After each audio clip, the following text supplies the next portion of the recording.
Oh hey, what's popping? It's nothing. Hey, it's just the start of the stream. Hey, no, it's not because of tits. Um, so with Triggerfire, how it does it is actually, actually no, you might be right. Wait, no, I don't. Fuck, I don't know. I'll fuck around with it later. But as far as like the double hydrate sound playing, but yes, thank you for the hydrate. Mm.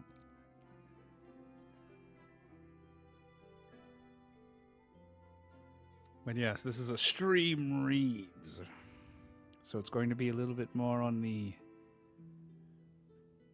rather comfy vibes, not chaos. We good? Oh God, night. Ah, no. Thank you for the hydrates.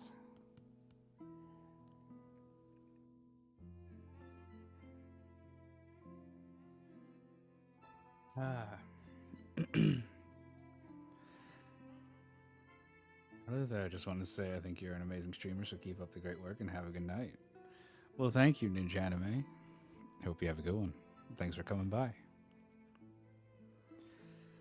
Um, but yeah, no, unlike usual chaos streams when I'm with people, it's Monday, so we gotta ease into the work week. So it's just gonna be comfy times. Although I am planning for future Mondays to do allow voice mod. Uh, add a little variety, you know, because it is stream reads. So why don't maybe a little voice mod action. Um, but yeah. Also, I can't, and to no one's surprise, I can't count. I didn't realize that I had 5 books left, not 4. I thought I'd be finishing today, but I'm like, wait, no. No, I have 5 books left. I'm probably not going to get through them all today. Voice mod, you say? Yo, yes, get some narrator up in this bit. Oh, God.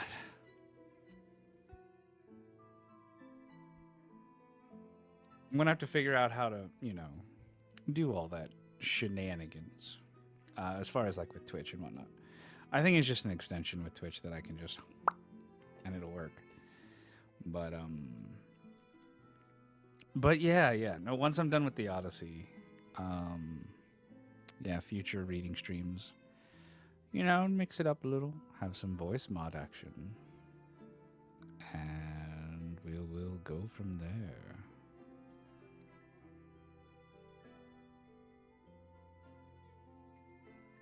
Y'all are more comfy on separate streams, except more. uh, I mean, fair. Although, when Morp streams, some of us tend to be in there, so it gets a little bit more chaotic. And this stream is intended to be not chaos because I'm literally just reading. Which I think the one command. If anyone else wants to read, like follow along, what's the command that I had? Let me see what my commands were. Oh yeah, exclamation point reading for anyone who wishes to follow along. We'll be starting at book 20 today. Going from there. Morp is still our rabies-filled doula. I mean, yeah. I apparently bring the chaos out of everyone. Rapid feral morp noises. I mean, fair. Look, if my stream wasn't, if Monday streams weren't intended to be comfy, I would definitely be very encouraging for chaos. Especially since Morp's here. So, you know chaos would happen. But, yeah. Let's see.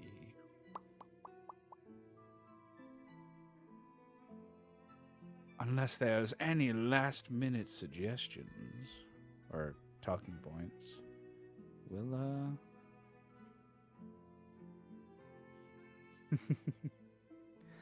Are y'all the same? Yeah. I definitely encourage chaos. I like to be, or what I consider myself a catalyst for chaos. I may not necessarily be chaos incarnate alone, but get me reacting with someone else. And oh yeah, chaos. Chaos happens. I love y'all the same. Ah, fair. Yeah, your non-reading streams can be chaos energy too, Illis. Oh yeah, no, I am aware.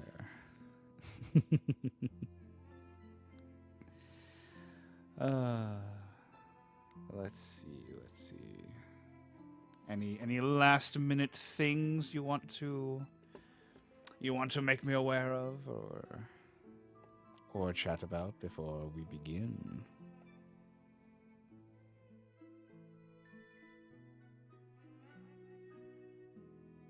Last minute.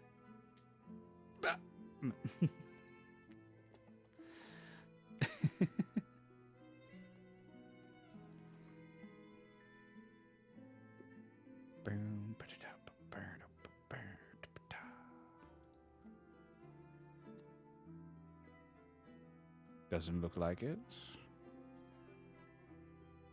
All right, in that case, time to get on with the reading. Can you tuck me in first, Mama Illis? Sure thing, sweetie. I got you.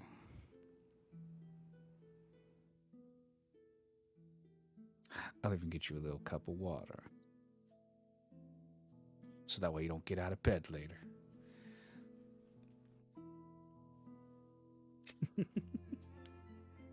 God damn it. Thank you for the hydrate.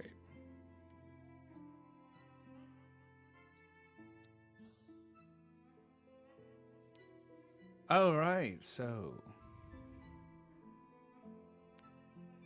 we shall begin with Book 20 of the Odyssey by Homer.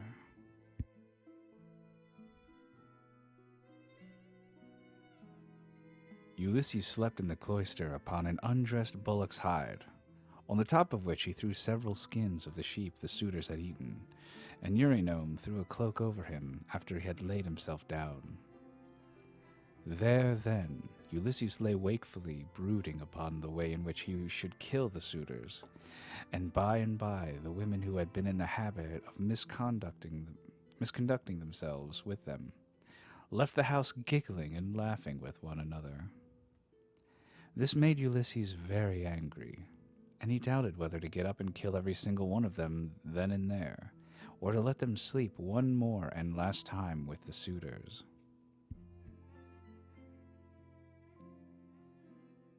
His heart growled within him, and as a bitch with puppies growls and shows her teeth when she sees a stranger, so did his heart growl with anger at the evil deeds that were being done. But he beat his breast and said, "Heart, be still. You had worse than this to bear on the day when the terrible Cyclops ate your brave companions. Yet you bore it in silence till your cunning got you safe out of the cave, though you made sure of being killed." Thus he chided with his heart, and checked it into endurance, but he tossed about as one who turns a paunch full of blood and fat in front of a hot fire, doing it first on one side and then on the other, that he may get it cooked as soon as possible. Even so did he turn himself about from side to side, thinking all the time how, single-handed as he was, he should contrive to kill so many so large a body of men as the wicked suitors. But by and by Minerva came down from heaven in the likeness of a woman, and hovered over his head, saying, "My poor unhappy man, why do you lie awake in this way? This is your house, your wife is safe inside it, and so is your son, who is just such a young man as any father may be proud of." "Goddess," answered Ulysses, "all that you have said is true, but I am in some doubt as to how I shall be able to kill these wicked suitors single-handed, seeing what a number of them there always are. And therein is this further difficulty, which is still more considerable. Supposing that with Jove's and your assistance I succeed in killing them, I must ask you to consider where I am to escape to from their avengers when it is all over." "For shame," replied Minerva. "Why, anyone else would trust a worse ally than myself, even though that ally were only a mortal and less wise than I am. Am I not a goddess, and have I not protected you throughout in all of your troubles? I tell you plainly that even though there were 50 bands of men surrounding us and eager to kill us, you should take all their sheep and cattle and drive them away with you. But go to sleep. It is a very bad thing to lie awake all night, and you shall be out of your troubles before long."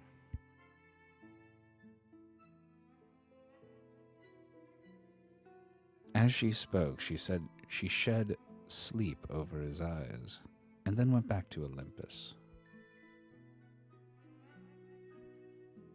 While Ulysses was thus yielding himself to a very deep slumber that eased the burden of his sorrows, his admirable wife awoke, and sitting up in her bed began to cry.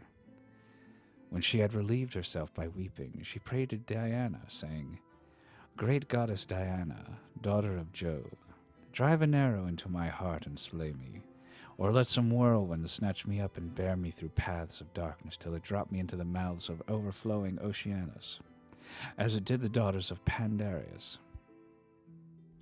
The daughters of Pandareus lost their father and mother, for the gods killed them, so they were left orphans. But Venus took care of them and fed them on cheese, honey, and sweet wine. Juno taught them to excel all women in beauty of form and understanding.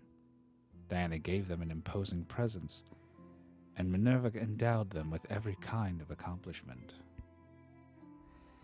But one day when Venus had gone up to Olympus to see Jove about getting them married, the storm winds came and spirited them away to become handmaids to the dread Erinyes. Even so, I wish that the gods who live in heaven would hide me from mortal sight, or that fair Diana might strike me, for I would fain go even beneath the sad earth if I might do so, still looking towards Ulysses only, and without having to yield myself to a worse man than he was. Besides, no matter how much people may grieve day by day, they can put up with it so long as they can sleep at night, for when the eyes are closed in slumber, people forget good and ill alike, whereas my misery haunts me even in my dreams. This very night, methought there was one lying by my side who was like Ulysses, as he was when he went away with his host. And I rejoiced, for I believed that it was no dream, but the very truth itself.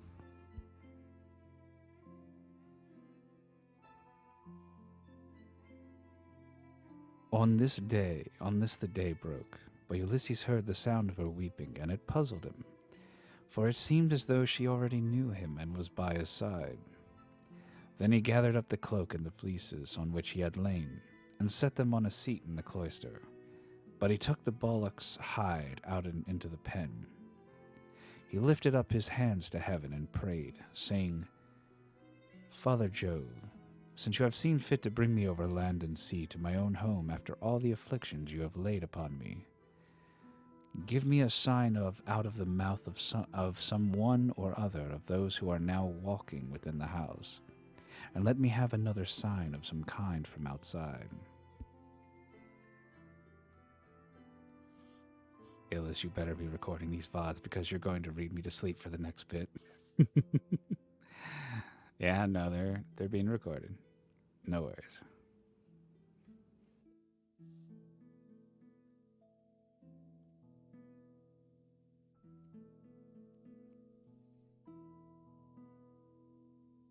Thus did he pray. Jove heard his prayer and forthwith thundered high up among the clouds from the splendor of Olympus.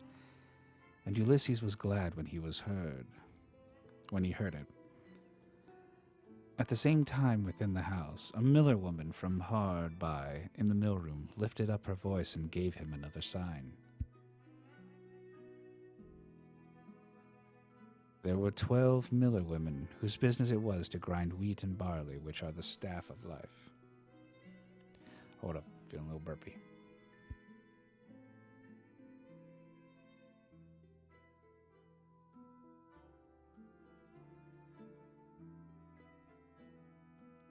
All right.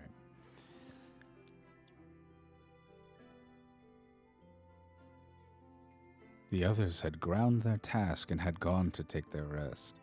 But this one had not yet finished, for she was not so strong as they were. And when she heard the thunder, she stopped grinding and gave the sign to her master. Father Jove, said she, you who rule over heaven and earth, you have thundered from a clear sky without so much as a cloud in it, and this means something for somebody. Grant the prayer, then, of me your poor servant who calls upon you, and let this be the very last day that the suitors dine in the house of Ulysses. They have worn me out with labor of grinding meal for them, and I hope they may never have another dinner anywhere at all. Ulysses was glad when he heard the omens conveyed to him by the woman's speech, and by the thunder, for he knew they meant that he should avenge himself on the suitors. Then the other maids in the house rose and lit the fire on the hearth. Telemachus also rose and put on his clothes. He girded his sword about his shoulder, bound his sandals onto his comely feet, and took a doughty spear with a point of sharpened bronze. Then he went to the threshold of the cloister and said to Euryclea, Nurse, did you make the stranger comfortable both as regards bed and board, or did you let him shift for himself? For my mother, good woman though she is, has a way of paying great attention to second-rate people, and of neglecting others who are in reality much better men.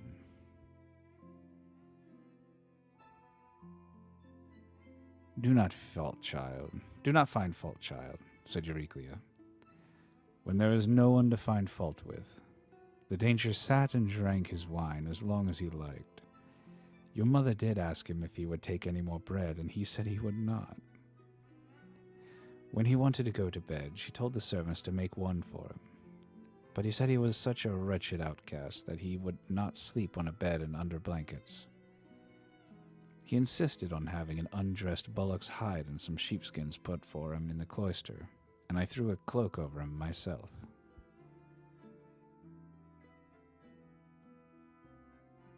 Then Telemachus went out of the court to the place where the Achaeans were meeting in assembly. He had a spear in his hand, and he was not alone, for his 2 dogs went with him.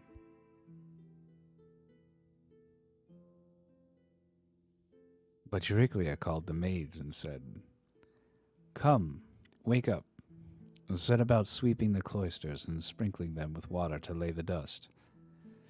Put the covers on the seats, wipe down the tables, some of you, with a wet sponge, clean out the mixing jugs and the cups, and go for water from the fountain at once. The suitors will be here directly. They will be here early, for it is a feast day.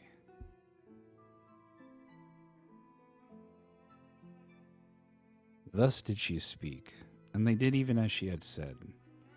20 of them went to the fountain for water, and the others set themselves busily to work about the house. The men who were in attendance on the suitors also came up and began chopping firewood. By and by, the women returned from the fountain, and the swineherd came after them with the 3 best pigs he could pick out. Getting a little burpy, hold on.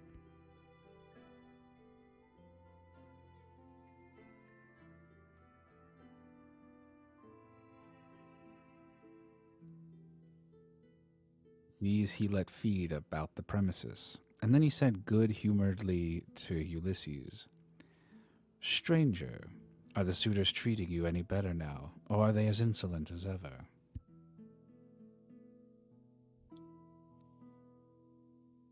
"May heaven," answered Ulysses, requite to them the wickedness with which they deal high-handedly in another man's house without any sense of shame. Thus did they converse. Meanwhile, Melanthius, the goatherd, came up, for he too was bringing in his best goats for the suitors' dinner, and he had 2 shepherds with him. They tied the goats up under the gatehouse, and then Melanthius began gibing at Ulysses. "Are you still here, stranger?" said he, "to pester people by begging about the house? Why can you not go elsewhere? You and I shall not come to an understanding before we have given each other a taste of our fists. You beg without any sense of decency. Are there not feasts elsewhere among the Achaeans as well as here?" Ulysses made no answer, but bowed his head and brooded. Then a 3rd man, Philocius, joined them, who was bringing in a barren heifer and some goats. These were brought over by the boatmen, who are there to take people over when anyone comes to them. So Philocius made his heifer and his goats secure under the gatehouse, and then went up to the swineherd. "Who, swineherd," said he, "is this stranger that has lately come here? Is he one of your men? What is his family? Where does he come from? Poor fellow, he looks as if he had been some great man, but the gods give sorrow to whom they will, even to kings if it so pleases them." As he spoke, he went up to Ulysses and saluted him with his right hand. "Good day to you, father stranger," said he. "You seem to be very poorly off now, but I hope you will have better times by and by. Father Jove, of all gods, you are the most malicious. We are your own children, yet you show us no mercy in all of our misery and afflictions." A sweat came over me when I saw this man, and my eyes filled with tears, for he reminds me of Ulysses, who I fear is going about in such rags as this man's are, if indeed he is still among the living. If he is already dead and in the house of Hades, then alas for my good master, who made me a stockman when I was quite young among the Cephallenians, and now his cattle are countless. No one could have done better with them than I have, for they have bred like ears of corn. Nevertheless, I have to keep bringing them in for others to eat, who take no heed to his son though he is in the house, and fear not the wrath of heaven, but are already eager to divide Ulysses' property among them, because he has been away so long. I have often thought, only it would not be right while his son is living, of going off with the cattle to some foreign country. Bad as this would be, it is still harder to stay here, and be ill-treated about other people's herds. My position is intolerable, and I should long since have run away and put myself under the protection of some other chief, only that I believe my poor master will yet return, and send all these suitors flying out of the house. Also, Ninja, thank you for the sub.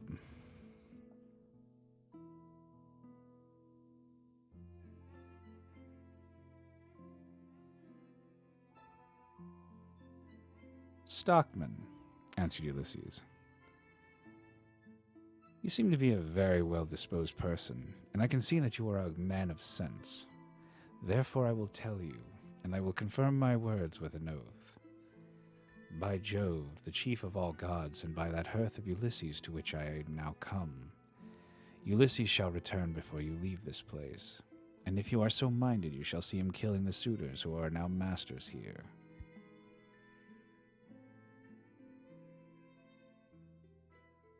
If Jove were to bring this to pass, replied the stockman, you should see how I would do my very utmost to help him.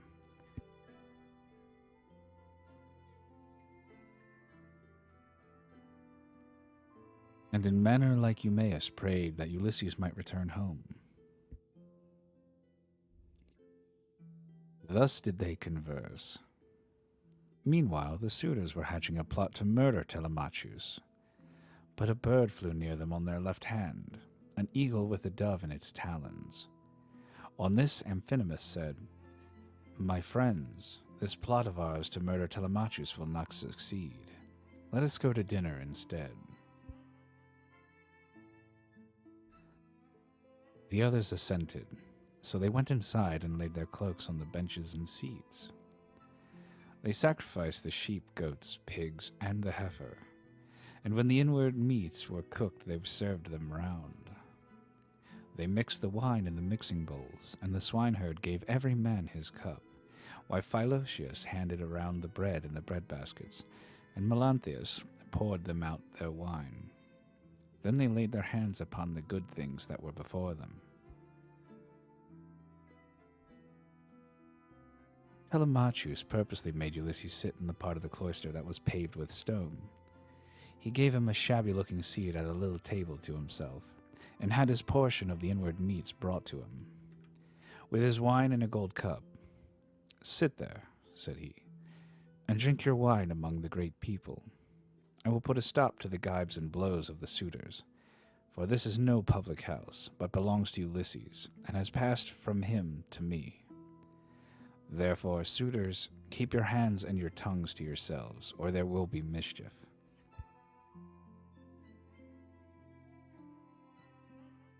The suitors bit their lips, and marveled at the boldness of his speech. Then Antinous said, We do not like such language, but we will put up with it, for Telemachus is threatening us in good earnest. If Jove had let us, we should have put a stop to his brave talk ere and now. Thus spoke Antinous, but Telemachus heeded him not.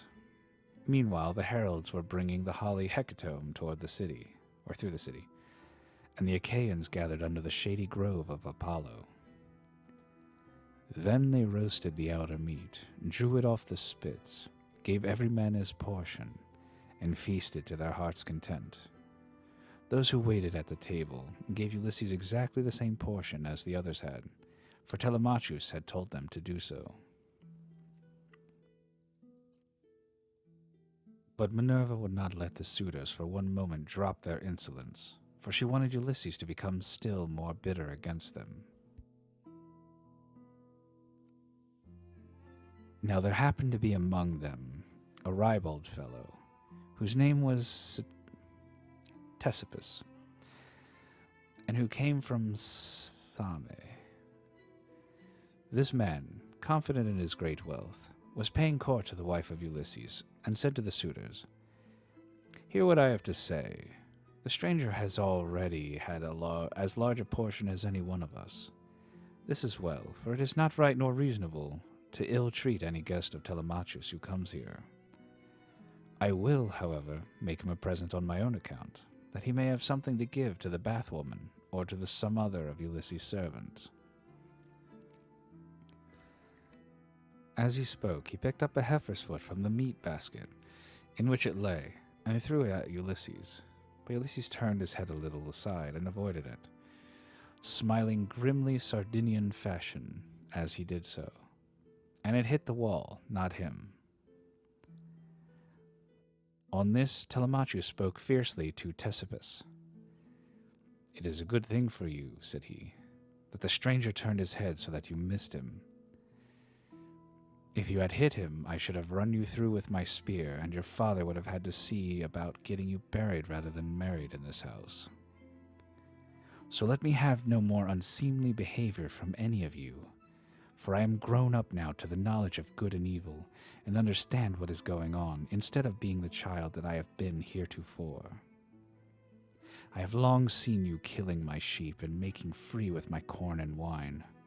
I have put up with this, for one man is no match for many, but do me no further violence. Still, if you wish to kill me, kill me.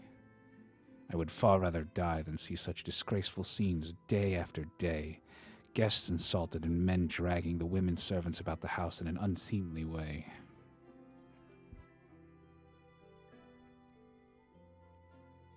They all held their place till at last Agelaus, son of Damastor, said, "No one should take offense at what has just been said, nor gainsay it, for it is quite reasonable. Leave off, therefore, ill-treating the stranger or anyone else of the servants who are about the house, I would say. However, a friendly word to Telemachus and his mother, which I trust may commend itself to both. As long, I would say, as you had ground for hoping that Ulysses would one day come home, no one would complain of your waiting and suffering, the suitors to be in your house. It would have been better that he should have returned, but it is now sufficiently clear that he will never do so. Therefore, talk all this quietly over with your mother, and tell her to marry the best man, and the one who makes her the most advantageous offer. Thus you will yourself be able to manage your own inheritance, and to eat and drink in peace, while your mother will look after some other man's house, not yours." Wait a minute! Hello, Masonic. 9 months. And hey, Simmer 9 sub, months. baby. Thank you for the sub, Lucy. Sub baby. I don't even know what to call sub baby. Other than Illis Jr. All sub babies are Illis Juniors.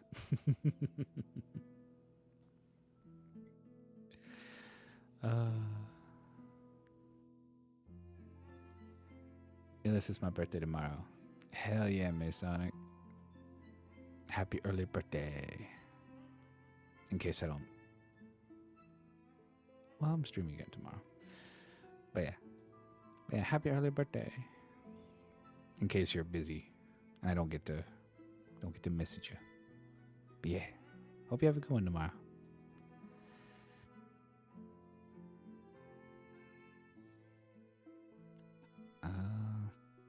Let's see, where was I?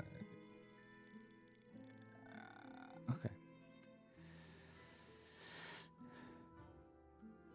To this Telemachus answered, "By Jove, Agelaus, and by the sorrows of my unhappy father, who has either perished far from Ithaca, or is wandering in some distant land, I throw no obstacles in the way of my mother's marriage. On the contrary, I urge her to choose whomsoever she will, and I will give her numberless gifts into the bargain. But I dare not insist point blank that she shall leave the house against her own wishes. Heaven forbid that I should do this." Minerva now made the suitors fall to laughing immoderately, and set their wits wandering, but they were laughing with a forced laughter. Their meat became smeared with blood, their eyes filled with tears, and their hearts were heavy with forebodings. Theoclymenus saw this and said, "Unhappy men, what is it that ails you? There is a shroud of darkness drawn over you from head to foot. Your cheeks are wet with tears. The air is alive with wailing voices. The walls and roof beams drip blood. The gate of the cloisters and the court beyond them are full of ghosts trooping down into the night of hell. The sun is blotted out of heaven, and a blighting gloom is over all the land." Thus did he speak, and they all of them laughed heartily.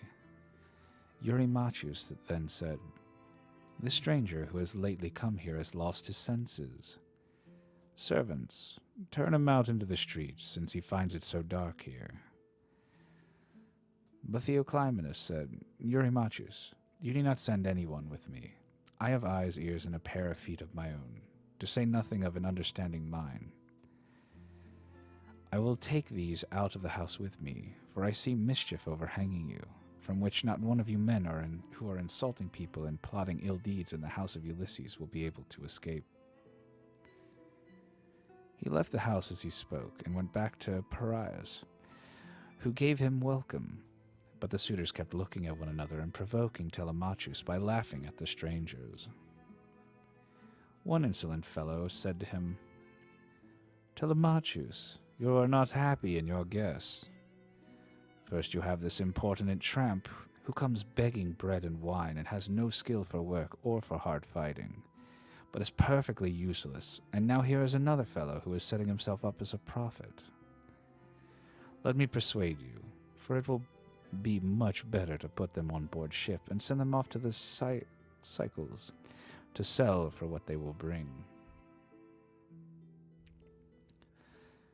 Telemachus gave him no heed, but sate silently, watching his father, expecting every moment that he would begin his attack upon the suitors. Meanwhile, the daughter of Icarius, wise Penelope, had had a rich seat placed for her, facing the court and cloisters, so that she could hear what everyone was saying. The dinner indeed had been prepared amid much merriment.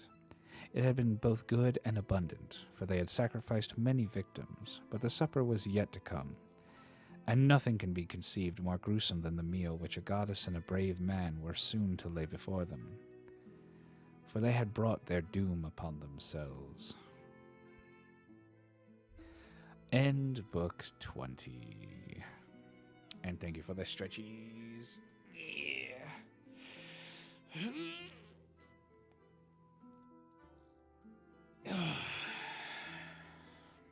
Don't forget, stretch that gamer neck.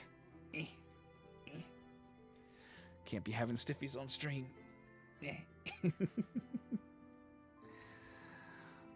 thank you for the hydrate.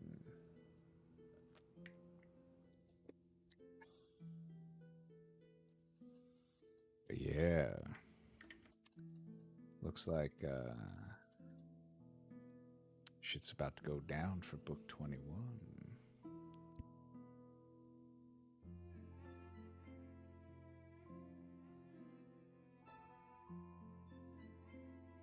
Hold up.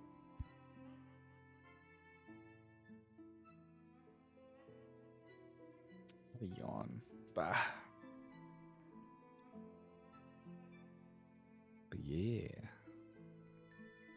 Marp's like, ooh, shit's about to go down. It's gonna be a lot of moida.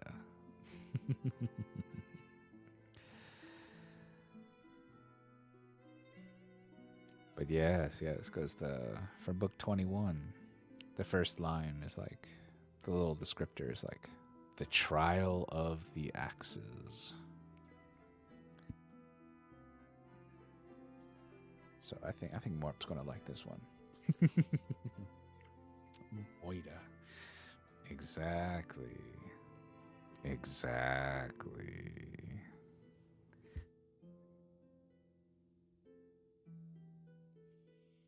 Alright, without further ado, let's jump into book 21.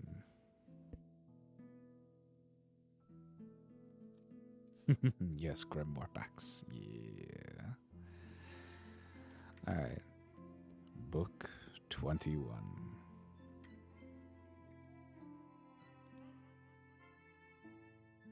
Minerva now put it in Penelope's mind to make the suitors try their skill with the bow and with the iron axes, in contest among themselves, as a means of bringing about their destruction.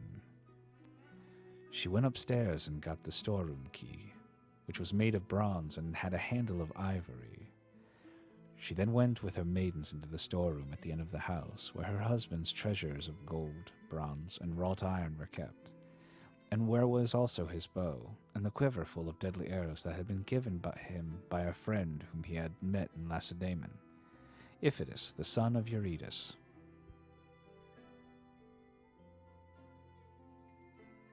The two fell in love with one another in Messene, at the house of Ortilochus, where Ulysses was staying in order to recover a debt that was owing from the whole people.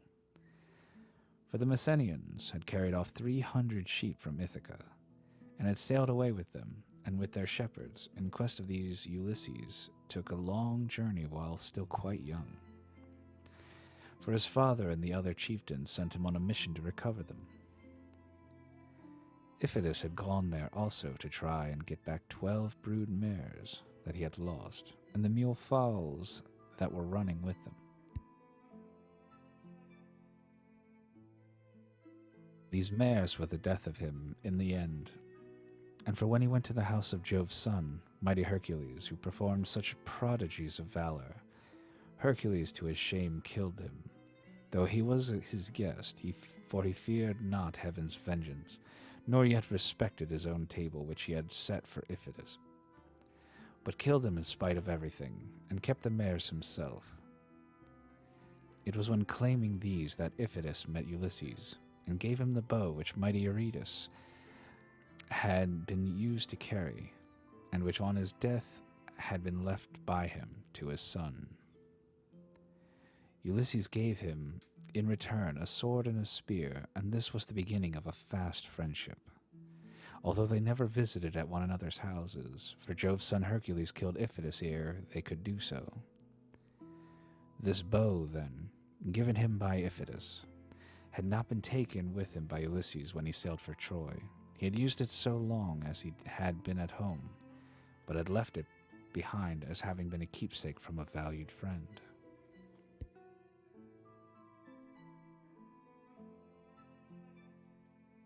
Penelope presently reached the oak threshold of the storeroom. The carpenter had planed this duly, and had drawn a line on it so as to get it quite straight. He had then set the doorpost into it and hung the doors. She loosed the strap from the handle of the door, put in the key, and drove it straight home to shoot back the bolts that held the doors. These flew open with a noise like a bull bellowing in a meadow, and Penelope stepped upon the raised platform, where the chest stood in which the fair linen and clothes were laid by, along with fragrant herbs. Reaching thence, she took down the bow with its bow case from the peg on which it hung. Let me get a little sippy.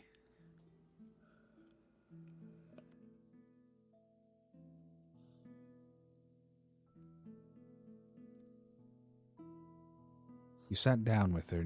She sat down with it on her knees, weeping bitterly as she took the bow out of its case.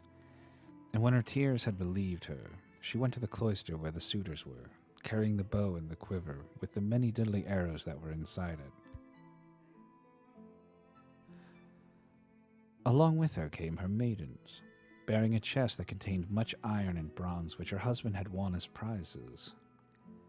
When she reached the suitors, she stood by one of the bearing posts, supporting the roof of the cloister, holding a veil before her face, and with a maid on either side of her. Then she said, "Listen to me, you suitors, who persist in abusing the hospitality of this house because its owner has been long absent, and without other pretext than you want to marry me. This, then, being the prize that you are contending for, I will bring out the mighty bow of Ulysses, and whomsoever of you shall string it most easily and send his arrow through each one of the 12 axes, him will I follow and quit this house of my lawful husband, so goodly and so abounding in wealth. But even so I doubt not that I shall remember it in my dreams."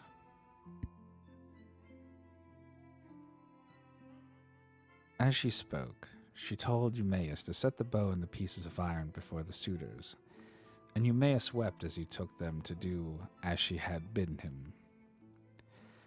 Hard by, the stockman wept also when he saw his master's bow, but Antinous scolded them. "You country louts," said he. "Silly simpletons, why should you add to the sorrows of your mistress by crying in that way? She has enough to grieve in the loss of her husband. Sit still, therefore, and eat your dinners in silence. Or go outside if you want to cry, and leave the bow behind you. We suitors shall have to contend for it with might and main, for we shall find it no light matter to string such a bow as this. There is not a man of us all who is such another as Ulysses, for I have seen him and remember him, though I was then only a child.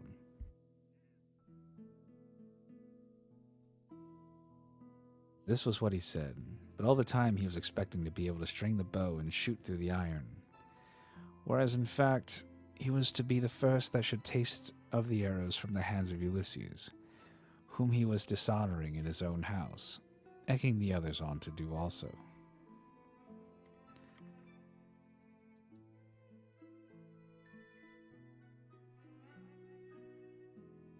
Then Telemachus spoke. "Great heavens," he explained. "Jove must have robbed me of my senses. Here is my dear and excellent mother saying she will quit this house and marry again. Yet I am laughing and enjoying myself as though there were nothing happening. But suitors, as the contest has been agreed upon, let it go forward. It is for a woman whose peer is not to be found in Pylos, Argos, or Mycene, nor yet in Ithaca, nor on the mainland. You know this as well as I do. What need have I to speak in praise of my mother?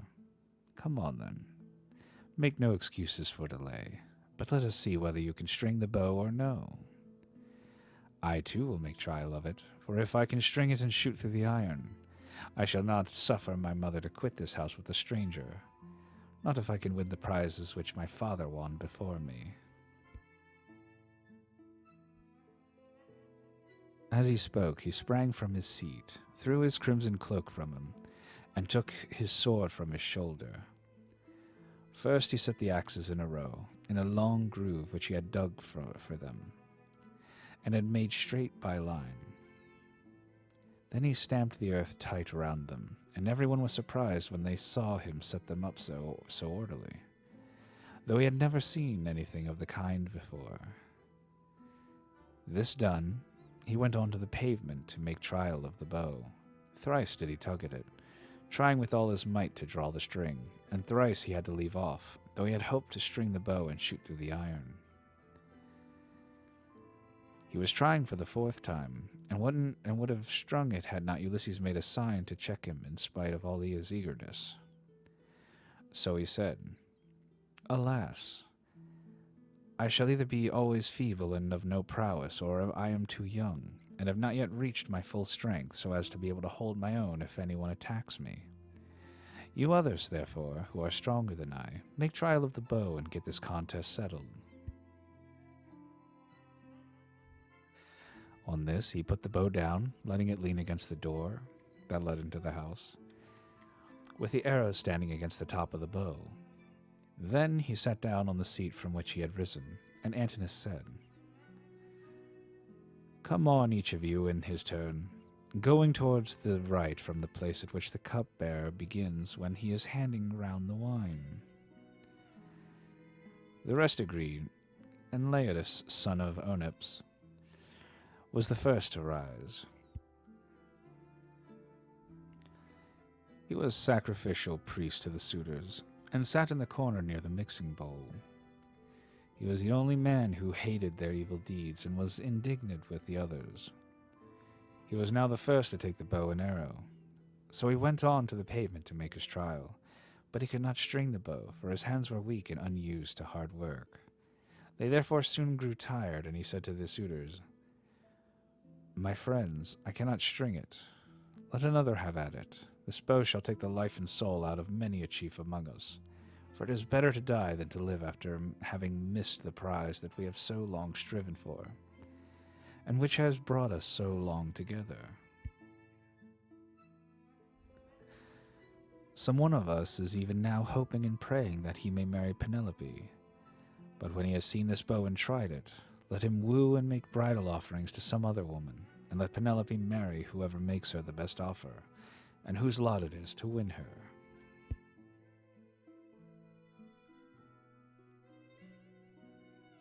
On this he put the bow down, leaning it against the door with the arrow standing against the tip of the bow.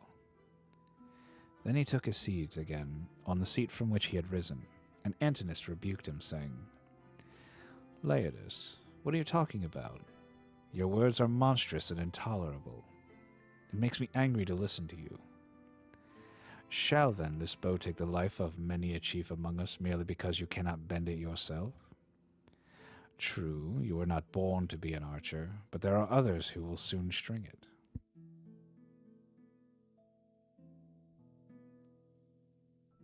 Then he said to Melanthius, the goatherd, Look sharp, light a fire in the court, and set a seat hard by with a sheepskin on it. Bring us also a large ball of lard from what they have in the house. Let us warm the bow and grease it. We will then make the trial of it again and bring the contest to an end.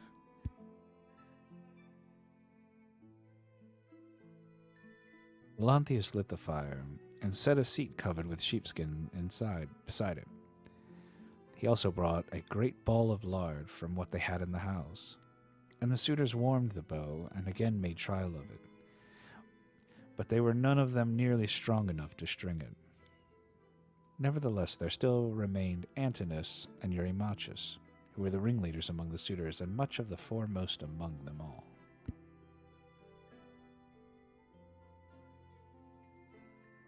Then the swineherd and the stockman left the cloisters together, and Ulysses followed them.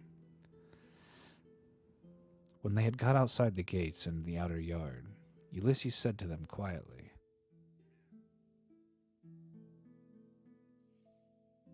Stockman, and you swineherd, I have something in my mind which I am in doubt whether to say or no, but I think I will say it. What manner of men would you be to stand by Ulysses if some god should bring him back here all of a sudden? Say what you are disposed to do, to side with the suitors or with Ulysses. Father Jove, answered the stockman, would indeed that you might so ordain it. If some god were but to bring Ulysses back, you should see with what might and main I would fight for him.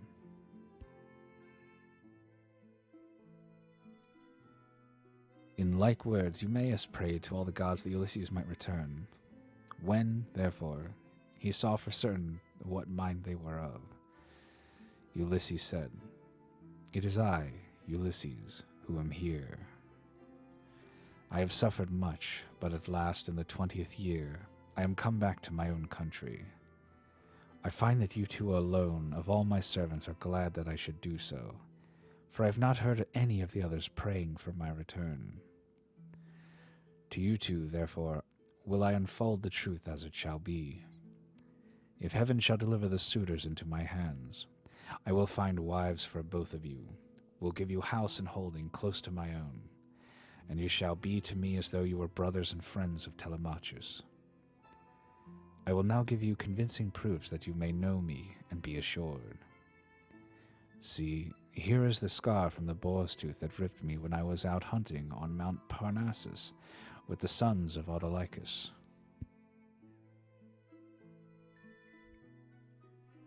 As he spoke, he drew his rags aside from the great scar, and when they had examined it thoroughly, they both of them wept about Ulysses, threw their arms around him, and kissed his head and shoulders, while Ulysses kissed their hands and faces in return. The sun would have gone down upon their mourning if Ulysses had not checked them and said, Cease your weeping, lest someone should come outside and see us, and tell those who are within. When you go in, do so separately, not both together. I will go first, and do you follow afterwards. Let this moreover be the token between us. The suitors will all of them try to prevent me from getting hold of the bow and quiver. Do you, therefore, Eumaeus, place it in my hands when you are carrying it about, and tell the women to close the doors of their apartment. If they hear any groaning or uproar as of men fighting about the house, they must not come out. They must keep quiet and stay where they are at their work. And I charge you, Philocius, to make fast the doors of the outer court, and to bind them securely at once. When he had thus spoken, he went back to the house and took the seat that he had left. Presently, His 2 servants followed him inside. At this moment, the bow was in the hands of Eurymachius, who was warming it by the fire. But even so, he could not string it, and he was greatly grieved.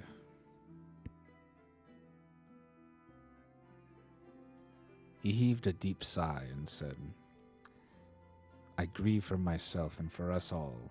I grieve that I shall have to forego the marriage, but I do not care nearly so much about this. For there are plenty of other women in Ithaca and elsewhere. What I feel most is the fact that our being so inferior to Ulysses in strength that we cannot string this bow. This will disgrace us in the eyes of those who are yet unborn.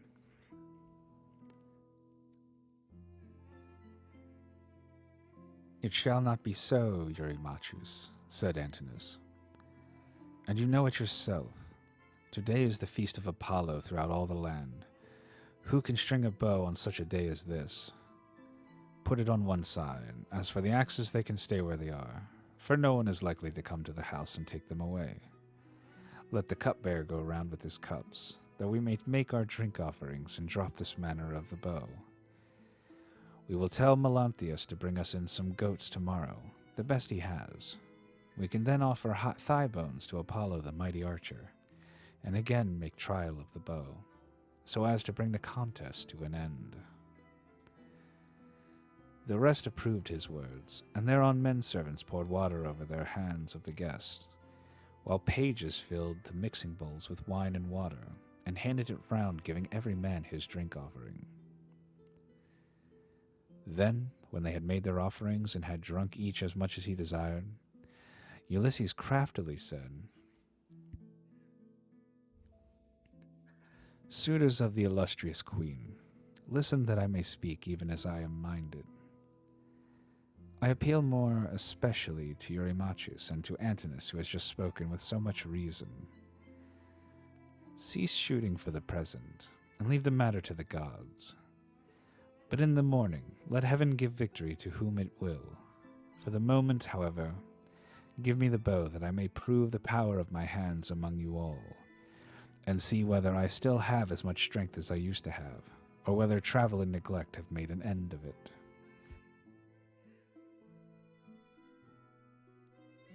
This made them all very angry, for they feared he might string the bow. Antinous therefore rebuked him, fiercely saying, Wretched creature, you have not so much as a grain of sense in your whole body. You ought to think yourself lucky for being allowed to dine unharmed among your betters, without having any smaller portion served you than we others have had, and in being allowed to hear our conversation. No other beggar or stranger has been allowed to hear what we say among ourselves. The wine must have been doing you a mischief, as it does with all those who drink immoderately. It was wine that inflamed the centaur Eurytion, when he was staying with Pirithous among the Lapithae. When the wine had got into his head, he went mad and did ill deeds about the house of Pirithous. This angered the heroes who were there assembled, so they rushed at him and cut off his ears and nostrils. Then they dragged him through the doorway out the house, so he went away crazed and bore the burden of his crime, bereft of understanding. Henceforth, therefore, there was war between mankind and the centaurs, but he brought it upon himself through his own drunkenness. In like manner, I can tell you that it will go hardly with you if you string the bow. You will find no mercy from anyone here, for we shall at once ship you off to King Echetus, who kills everyone that comes near him. You will never get away alive, so drink and keep quiet without getting into a quarrel with men younger than yourself.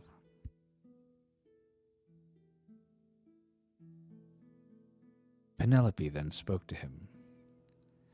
Antinous, said she, it is not right that you should ill-treat any guest of Telemachus who comes to this house.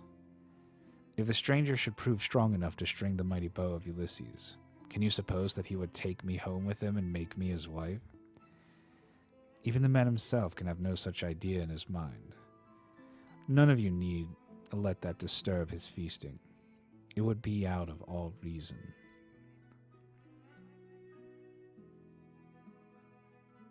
Queen Penelope, answered Eurymachus, we do not suppose that this man will take you away with him. It is impossible. But we are afraid lest some of the baser sort, men or women among the Achaeans, should go gossiping about and say, these suitors are feeble folk. They are paying court to the wife of a brave man, whose bow not one of them was able to string, and yet a beggarly tramp who came to the house strung it at once and sent an arrow through the iron. This is what will be said, and it will be a scandal against us. Eurymachus, Penelope answered. People who persist in eating up the estate of a great chieftain and dishonoring his house must not expect others to think well of them. Why then should you mind if men talk as you think they will? The stranger is strong and well built. He says, moreover, that he is of noble birth. Give him the bow, and let us see whether he can string it or no. I say, and it shall surely be, that if Apollo vouchsafes him the glory of stringing it, I will give him a cloak and shirt of good wear, with a javelin to keep off dogs and robbers, and a sharp sword. I will also give him sandals, and will see him sent safely wherever he wants to go.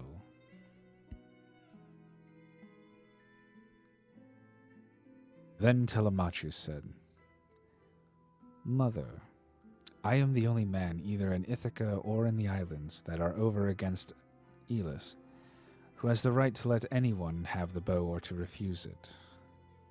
No one shall force me one way or the other, not even though I choose to make the stranger a present of the bow outright, and let him take it away with him. Go, then, within the house and busy yourself with your daily duties, your loom, your distaff, and the ordering of your servants. This bow is a man's matter, and mine above all others, for it is I who am master here.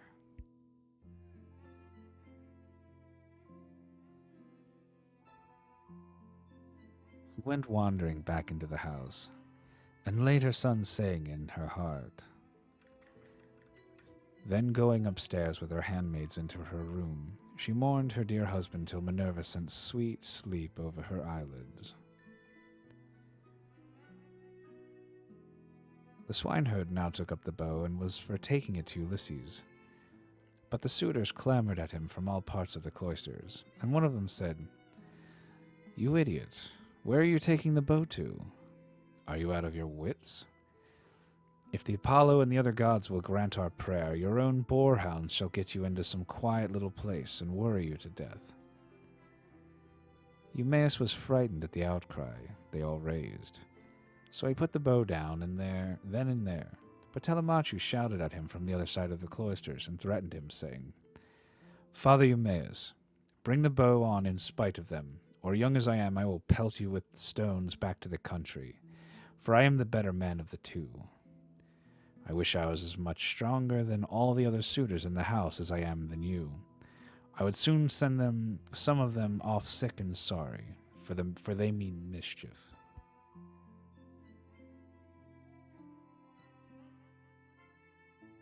Thus did he speak, and they all of them laughed heartily, which put them in a better humor with Telemachus. So Eumaeus brought the bow and placed it in the hands of Ulysses. When he had done this, he called Euryclea apart and said to her, Euryclea, Telemachus says you are to close the doors of the women's apartments. If they hear any groaning or uproar as of men fighting about the house, they are not to come out, but are to keep quiet and stay where they are at their work. Euryclea did as she was told, and closed the doors of the women's apartment. Meanwhile, Philocius slipped quietly out and made fast the gates of the outer court. There was a ship's cable of byblos fiber lying in the gatehouse, so he made the gates fast with it, and then came in again, resuming the seat that he had left and keeping an eye on Ulysses, who had now got the bow in his hands, and was turning it every way about, and proving it all over to see whether the worms had been eating into its two horns during his absence. Then one would turn towards his neighbor, saying, "This is some tricky old bow fancier. Either he has got one like it at home, or he wants to make one. In such workmanlike style does the old vagabond handle it." Another said, "I hope he may do no more successful in other things than he is likely to be in stringing this bow." But Ulysses, when he had taken it up and examined it all over, strung it as easily as a skilled bard strings a new peg of his lyre, and makes the twisted gut fast at both ends. Then he took it in his right hand to prove the string, and it sang sweetly under his touch like the twittering of a swallow. The suitors were dismayed, and turned color as they heard it. At that moment, moreover, Jove thundered loudly as a sign, and the heart of Ulysses rejoiced as he heard the omen that the son of scheming Saturn had sent him.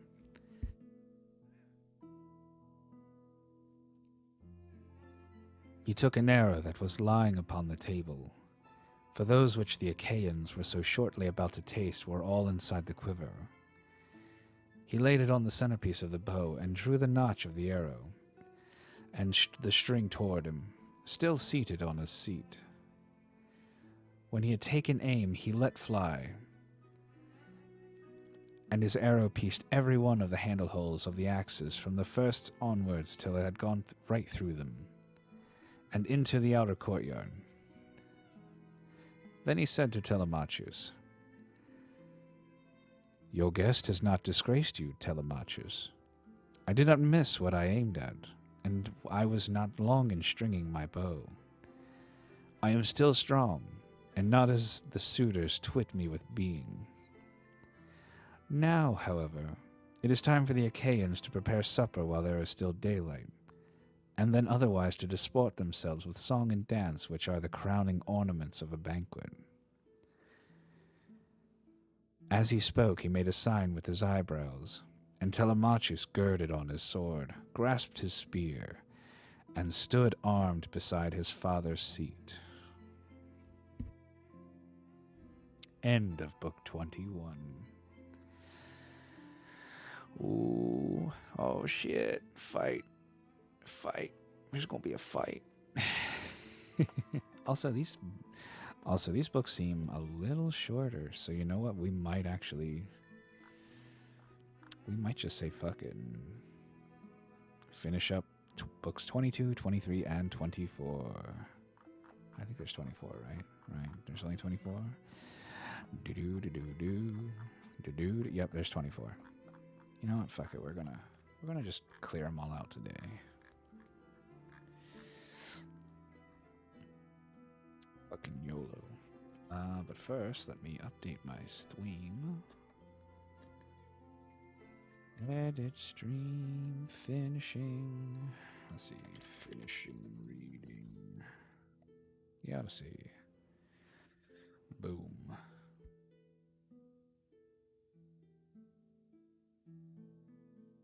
All right.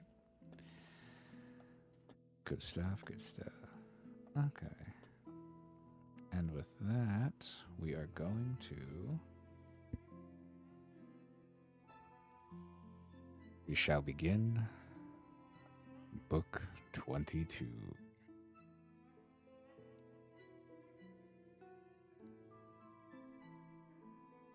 Then Ulysses tore off his rags, and sprang on to the broad pavement with his bow and his quiver full of arrows. He shed the arrows onto the ground at his feet and said, "The mighty contest is at an end. I will now see whether Apollo will vouchsafe it to me to hit another mark which no man has yet hit." On this he aimed a deadly arrow at Antinous, who was about to take up a two-handled gold cup to drink his wine, and already had it in his hands. He had no thought of death. Who amongst all the revelers would think that one man, however brave, would stand alone among so many and kill him? The arrow struck Antinous in the throat, and the point went clean through his neck, so that he fell over and the cup dropped from his hand, while a thick stream of blood gushed from his nostrils. He kicked the table from him and upset the things on it, so that the bread and roasted meats were all soiled as they fell over to the ground. The suitors were in an uproar when they saw that a man had been hit. They sprang in dismay, one and all of them, from their seats and looked everywhere towards the walls. But there was neither shield nor spear, and they rebuked Ulysses very angrily.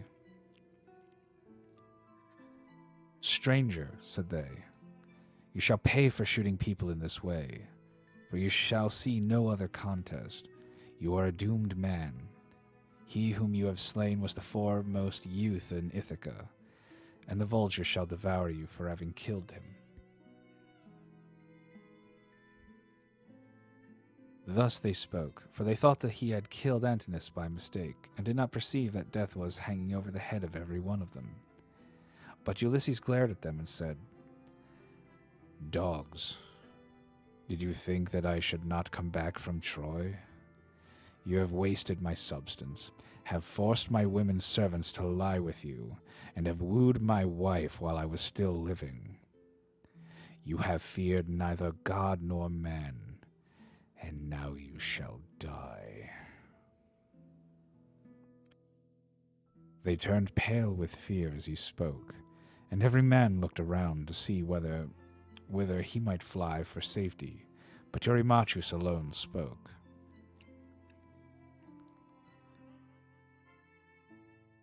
"If you are Ulysses," said he, "then what you have said is just.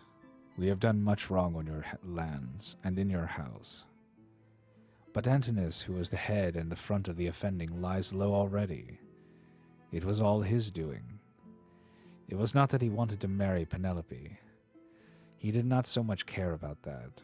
What he wanted was something quite different, and Jove has not vouchsafed it to him. He wanted to kill your son and to be chief man in Ithaca.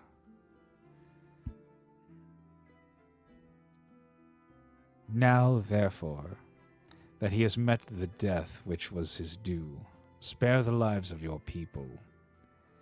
We will make everything good among ourselves, and pay you in full for all that we have eaten and drunk.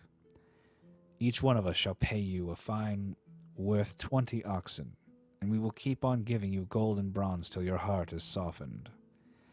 Until we have done this, no one can complain of your being enraged against us."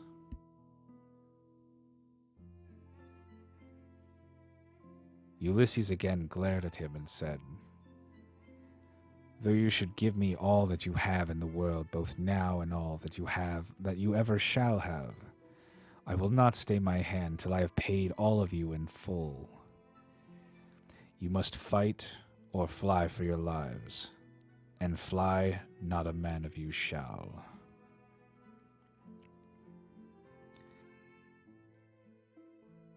Their hearts sank as they heard him, but Eurymachus again spoke, saying, "My friends, this man will give us no quarter. He will stand where he is and shoot us down till he has killed every man among us. Let us then show fight. Draw your swords and hold up the tables to shield you from his arrows. Let us have at him with a rush, to drive him from the pavement and doorway. We can then get through into the town and raise such an alarm as shall soon stay his shooting." As he spoke, he drew his keen blade of bronze, sharpened on both sides, and with a loud cry sprang towards Ulysses. But Ulysses instantly shot an arrow into his breast that caught him by the nipple and fixed itself in his liver. He dropped his sword and fell doubled over on his table.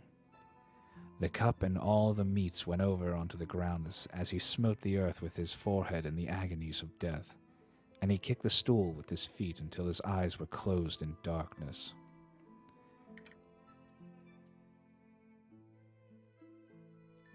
Then Amphinomus drew his sword and made straight at Ulysses to try and get him away from the door. But Telemachus was too quick for him, and struck him from behind. The spear caught him between the shoulders and went right through his chest, so that he fell heavily to the ground and struck the earth with his forehead. Then Telemachus sprang away from him, leaving his spear still in the body, for he feared that if he stayed to draw it out, some of the Achaeans might come up and hack at him with his sword, or knock him down, so he set off at a run and immediately was at his father's side. Then he said, "Father, let me bring you a shield, 2 spears, and a brass helmet for your temples. I will arm myself as well and bring other armor for the swineherd and the stockman, for we had better be armed." "Run and fetch them," answered Ulysses. "While my arrows hold out, or when I am alone, they may get me away from the door." Telemachus did as his father said, and went off at the storeroom where the armor was kept. He chose 4 shields, 8 spears, and 4 brass helmets with horsehair plumes. He brought them with all speed to his father, and armed himself first, while the stockman and the swineherd also put on their armor, and took their places near Ulysses. Meanwhile, Ulysses, as long as his arrows lasted, had been shooting the suitors one by one, and they fell thick on one another. When his arrows gave out, he set the bow to stand against the end wall of the house by the doorpost, and hung a shield 4 hides thick about his shoulders. On his comely head he set his helmet, well wrought with a crest of horsehair that nodded menacingly above it, and he grasped 2 redoubtable bronze-shod spears.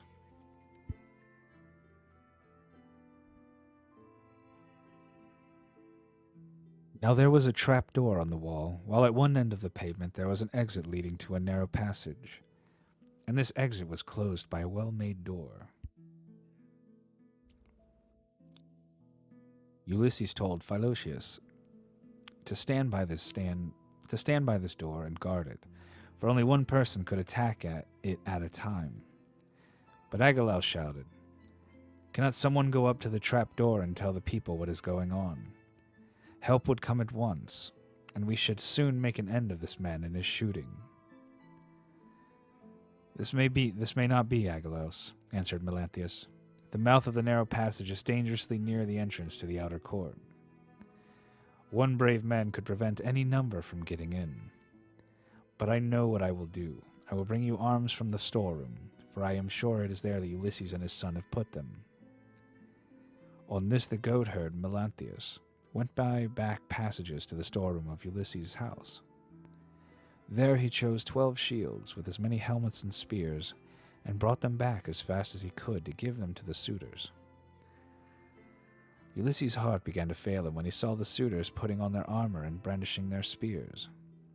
He saw the greatness of the danger and said to Telemachus, "Someone of the women inside is helping the suitors against us, or it may be Melanthius."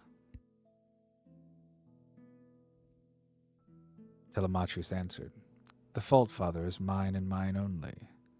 I left the storeroom door open, and they have kept a sharper lookout than I have. Go, Eumaeus, put the door to, and see whether it is one of the women who is doing this, or whether, as I suspect, it is Melanthius, the son of Dolius." Thus did they converse. Meanwhile, Melanthius was again going to the storeroom to fetch more armor. But the swineherd saw him and said to Ulysses, who was beside him, "Ulysses, son of Laertus, it is that scoundrel Melanthius, just as we suspected, who is going to the storeroom. Say, shall I kill him, if I can get the better of him, or shall I bring him here that you may take your own revenge for all the many wrongs that he has done in your house?"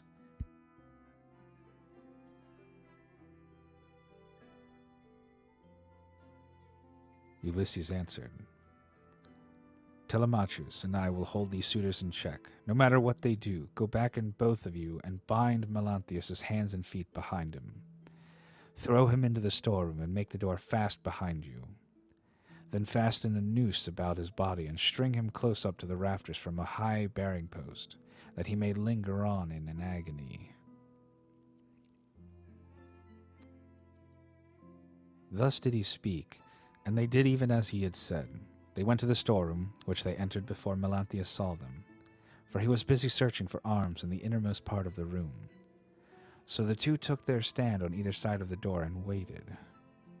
By and by, Melanthius came out with a helmet in one hand and an old dry-rotted shield in the other, which had been borne by Laertus when he was young, but which had been long since thrown aside, and the straps had become unsewn. On this the two seized him, dragged him by the back of his hair, and threw him struggling to the ground. They bent his hands and feet well behind his back, and bound them tight with a painful bond as Ulysses had told them. Then they fastened a noose about his body and strung him up from a high pillar, till he was close up to the rafters, and over him did you want them vaunt. O swineherd Eumaeus sang, Melanthius, you will pass the night on a soft bed as you deserve.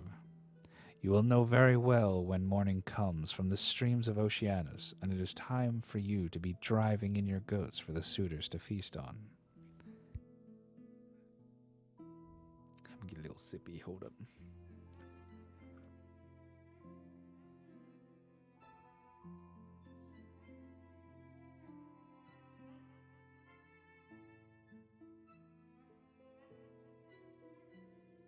There then, they left him in very cruel bondage, and having put on their armor, they closed the door behind them, and went back to their places by the side of Ulysses, whereon the 4 men stood in the cloister, fierce and full of fury. Nevertheless, those who were in the body of the court were still both brave and many. Then Jove's daughter Minerva came up to them, and having assumed the voice and form of Mentor, Ulysses was glad when he saw her, and said, Mentor, lend me your help, and forget not your old comrade, nor the many good turns he has done you. Besides, you are my age mate.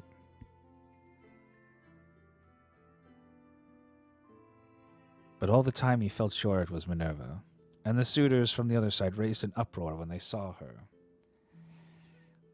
Agelaus was the first to reproach her. Mentor, he cried, do not let Ulysses beguile you in deciding with him and fighting the suitors. This is what we will do. When we have killed these people, father and son, we will kill you too. You shall pay for it with your head, and when we have killed you, we will take all you have, indoors or out, and bring it into hotchpotch with Ulysses' property.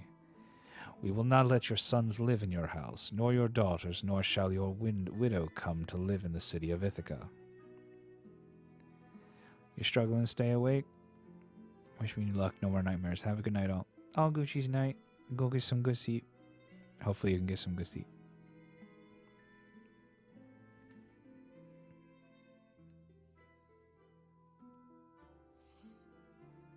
Oh, yeah. Okay.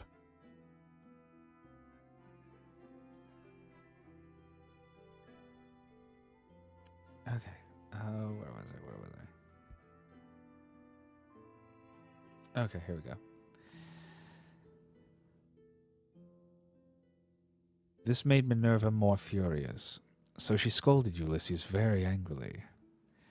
Ulysses, said she, your strength and prowess are no longer what they were when you fought for 9 long years among the Trojans about the noble lady Helen. You killed many a man in those days, and it was through your stratagem that Priam's city was taken. How comes it that you are so lamentably less valiant now that you are on your own ground, face to face with the suitors in your own house? Come on, my good fellow, stand by my side and see how Mentor, son of Alcimus, shall fight your foes and requite your kindnesses conferred upon him.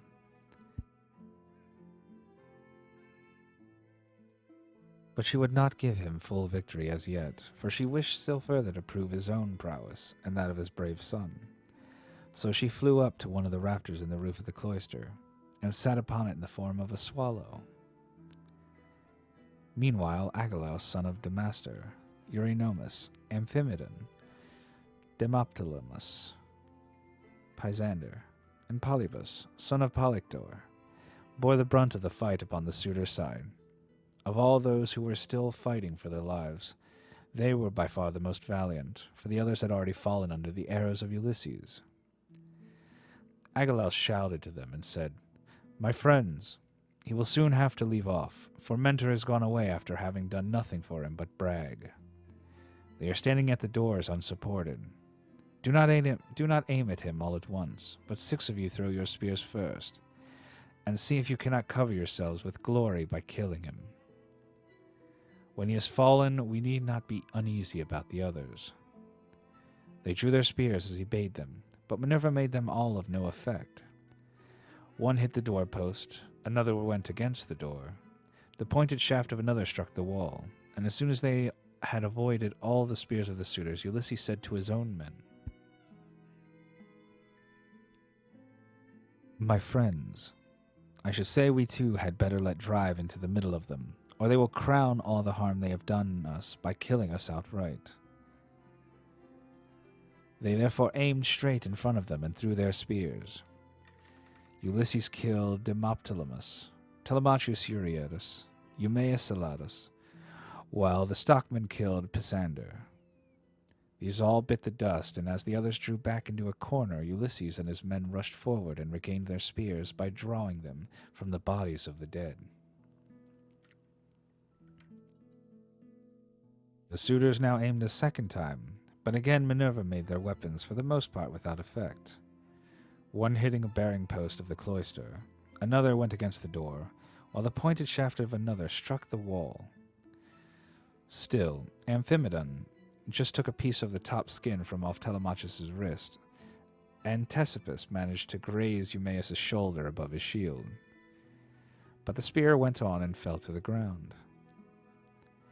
Then Ulysses and his men let drive into the crowd of suitors.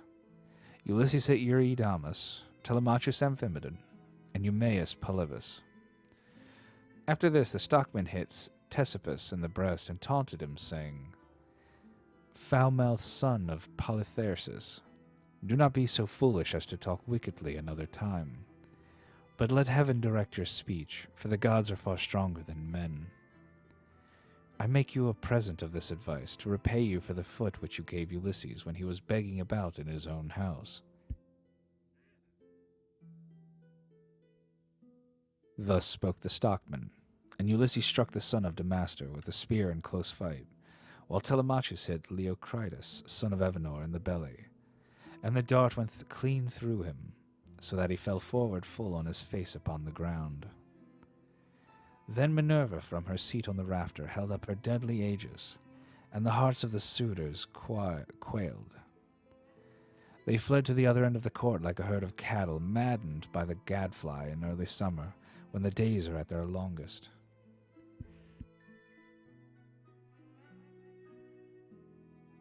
As eagle-beaked, crook-taloned vultures from the mountain swoop down on the smaller birds that cower in flocks upon the ground, and kill them, for they cannot either fight or fly, and lookers-on enjoy the sport. Even so did Ulysses and his men fall upon the suitors and smite them on every side. They made a horrible groaning as their brains were being battered in, and the ground seethed with their blood. Laertes then caught the knees of Ulysses and said, "Ulysses, I beseech you have mercy upon me and spare me. I have never wronged any of the women in your house, either in word or deed, and I tried to stop the others. I saw them, but they would not listen, and now they are paying for their folly. I was their sacrificing priest. If you kill me, I shall die without having done anything to deserve it, and shall have gotten no thanks for all the goods that I have did."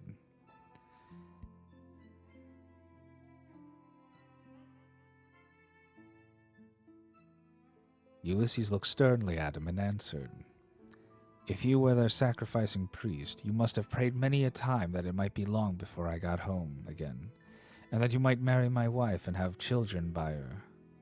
Therefore, you shall die." With these words, he picked up the sword that Agelaus had dropped when he was being killed, and which was lying upon the ground.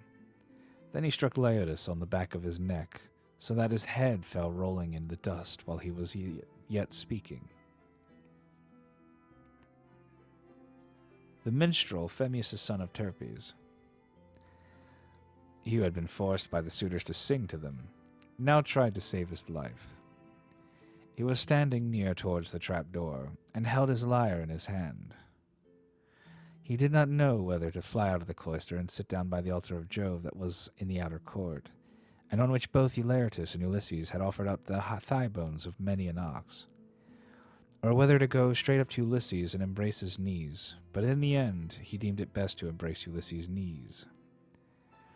So he laid his lyre on the ground, and between the mixing bowl and the silver-studded seat. Then going up to Ulysses, he caught hold of his knees and said, "Ulysses, I beseech you have mercy on me and spare me. You will be sorry for it afterwards if you kill a bard who can sing both for gods and men as I can. I make all my lays myself, and heaven visits me with every kind of inspiration. I would sing to you as though you were a god. Do not therefore be in such a hurry to cut my head off. Your own son Telemachus will tell you that I did not want to frequent your house and sing to the suitors after their meals, but there were too many and too strong for me, so they made me.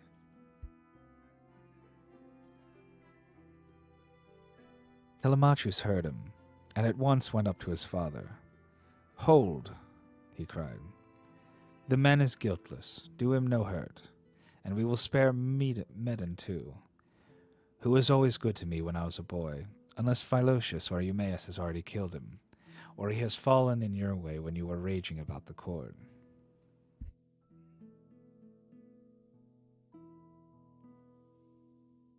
Medon caught these words of Telemachus, for he was crouching under a seat beneath which he had hidden by covering himself with a freshly flayed heifer's hide. So he threw off the hide, went up to Telemachus, and laid hold of his knees. Here I am, my dear sir, said he. Stay your hand, therefore, and tell your father, or he will kill me in his rage against the suitors for having wasted his substance and been so foolishly disrespected to yourself. Ulysses smiled at him and answered, Fear not, Telemachus has saved your life, that you may know in future, and tell other people, how greatly better good deeds prosper than evil ones. Go, therefore, outside the cloisters into the outer court, and be out of the way of the slaughter, you and the bard, while I finish my work here inside. The pair went into the outer court as fast as they could, and sat down by Jove's great altar, looking fearfully around, and still expecting that they would be killed. Then Ulysses searched the whole court carefully over to see if anyone had managed to hide himself and was still living, but he found them all lying in the dust and weltering in their blood. They were like fishes which fishermen have netted out of the sea, and thrown upon the beach to lie gasping for water till the heat of the sun makes an end to them. Even so were the suitors lying all huddled up one against the other. Then Ulysses said to Telemachus, Call nurse Euryclea. I have something to say to her. Telemachus went and knocked at the door of the women's room. Make haste, said he, you old woman who have been set over all the other women in the house. Come outside. My father wishes to speak to you. When Euryclea heard this, she unfastened the door of the woman's room and came out, following Telemachus. She found Ulysses among the corpses bespattered with blood and filth like a lion that has just been devouring an ox, and his breast and both his cheeks were all bloody, so that he is a fearful sight. Even so was Ulysses besmirched from head to foot with gore. When she saw all the corpses in such a quantity of blood, she was beginning to cry out for joy, for she saw that a great deed had been done. But Ulysses checked her. Old woman, said he, rejoice in silence, restrain yourself, and do not make any noise about it. It is an unholy thing to vaunt over dead men. Heaven's doom and their own evil deeds have brought these men to destruction, for they respected no man in the whole world, neither rich nor poor, who came near them, and they have come to a bad end as a punishment for their wickedness and folly. Now, however, tell me which of the women in the house have misconducted themselves, and who are innocent.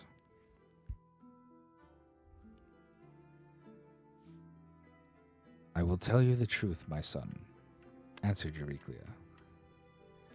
There are 50 women in the house whom we teach to do things, such as carding wool and all kinds of household work.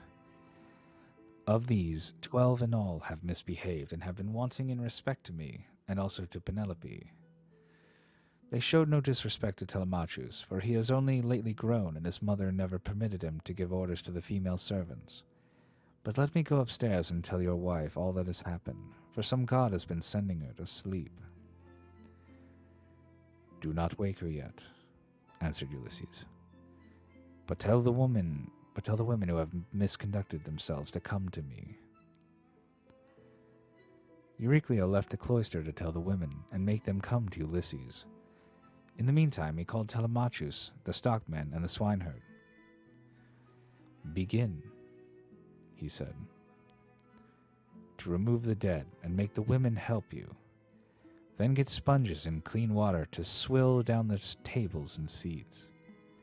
When you have thoroughly cleansed the whole cloisters, take the women into the space between the domed room and the wall of the outer court, and run them through with your swords till they are quite dead, and have forgotten all about love and the way in which they used to lie in secret with the suitors.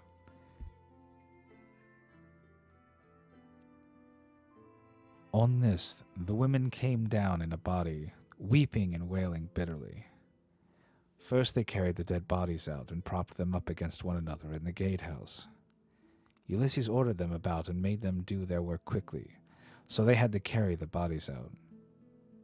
When they had done this, they cleaned all the tables and seats with sponges and water, while Telemachus and the two others shoveled up the blood and dirt from the ground, and the women carried it all away and put it out of doors. Then, when they had made the whole place quite clean and orderly, they took the women out and hemmed them in the narrow space between the wall of the domed room and that of the yard, so that they could not get away. And Telemachus said to the other two, "I shall not let these women die a clean death, for they were insolent to me and my mother, and used to sleep with the suitors."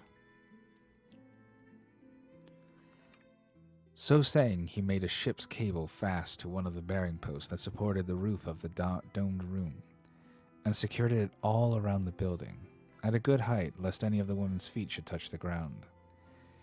And as thrushes or doves beat against a net that has been set for them in a thicket just as they were getting to their nest, and a terrible fate awaits them, even so did the women have to put their heads in nooses, one after the other, and die most miserably. Their feet moved convulsively for a while, but not for very long.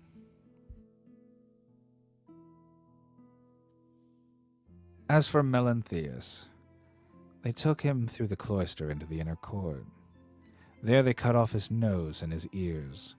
They drew out his vitals and gave them to the dogs raw, and then in their fury they cut off his hands and his feet.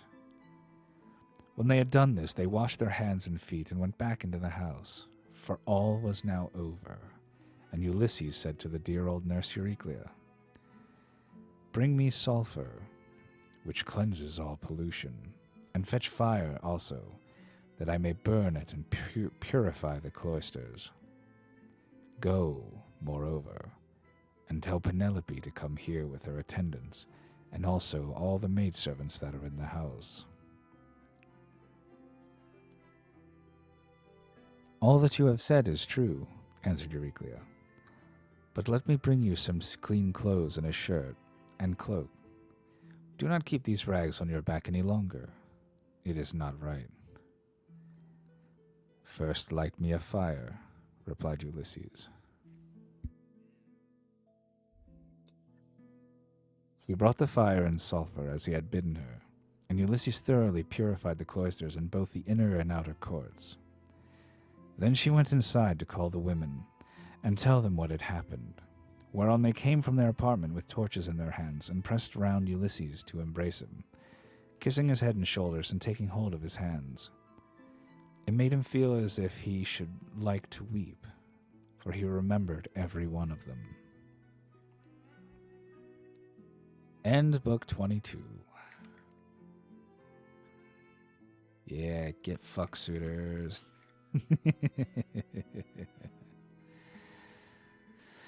Alright, I'm gonna have a little sippy sip. Yeah, you know what? It's only been an hour and a half.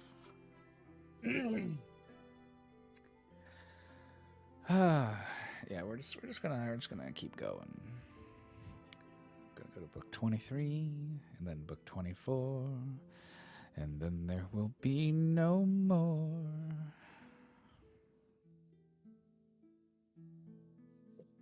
Let's see. Actually, let me run and get some more water. So, BRB.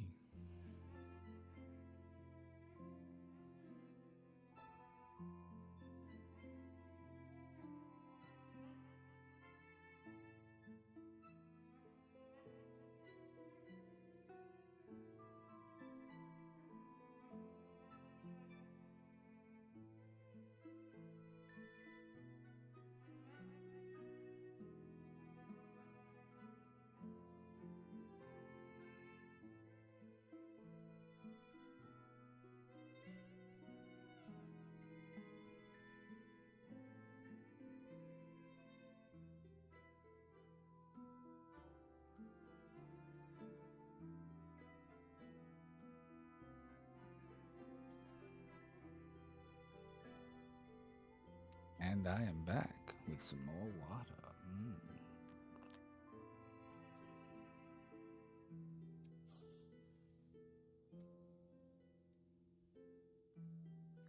Let's continue with book 23.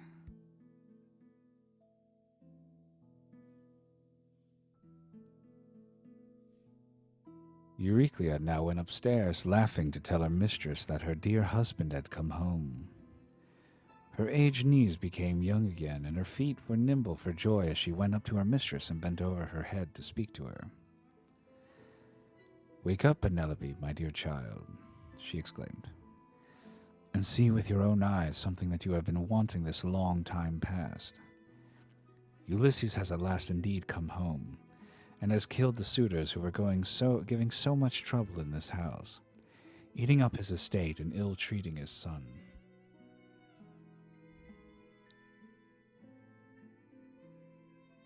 My good nurse," answered Penelope, "you must be mad. The gods sometimes send some very sensible people out of their minds, and make foolish people become sensible. This is what they must have been doing to you, for you always used to be a reasonable person. Why should you thus mock me when I have trouble enough already, talking such nonsense and waking me up out of a sweet sleep that had taken possession of my eyes and closed them? I have never slept so soundly from the day my poor husband went to that city with the ill-omened name. Go back again to the women's room. If it had been anyone else who had woke me to bring me such absurd news, I should have sent her away with a severe scolding. As it is, your age shall protect you."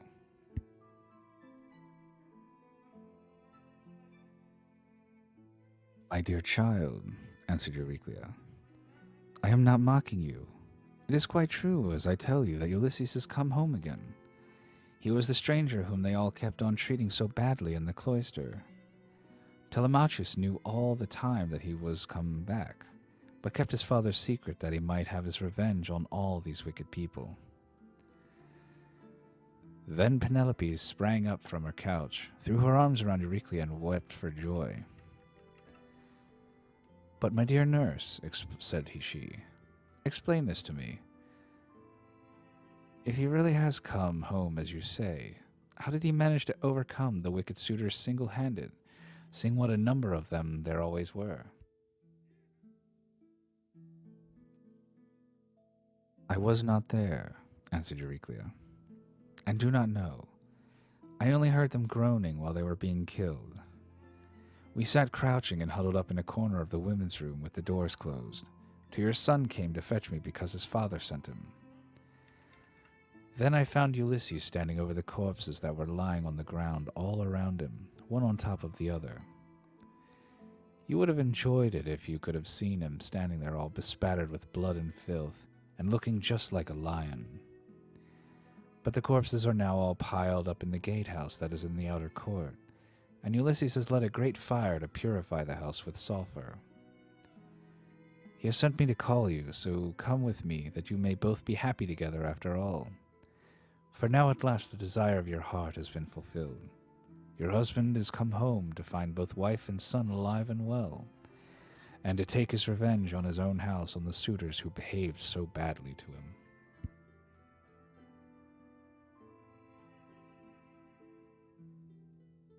"My dear nurse," said Penelope, "do not exult too confidently over all of this. You know how delighted everyone would be to see Ulysses come home, more particularly myself, and the son who has been born to both of us. But what you tell me cannot be really true. It is some god who is angry with the suitors for their great wickedness, and has made an end of them, for they respected no man in the whole world, neither rich nor poor, who came near them, and they have come to a bad end in consequence of their iniquity. Ulysses is dead far away from the Achaean land. He will never return home again." Then Nurse Euryclea said, "My child, what are you talking about? But you were all of hard belief and have made up your mind that your husband is never coming, although he is in the house and by his own fireside at this very moment. Besides, I can give you another proof. When I was washing him, I perceived the scar which the wild boar gave him, and I wanted to tell you about it, but in his wisdom he would not let me, and clapped his hands over my mouth. So come with me, and I will make this bargain with you. If I am deceiving you, you may have me killed by the most cruel death you can think of. Thank you for the stretch.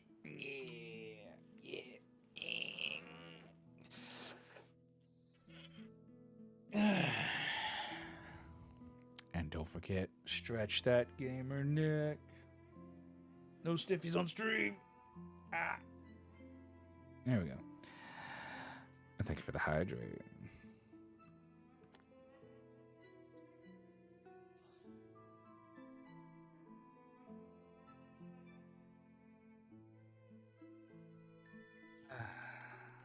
Okay, let's see.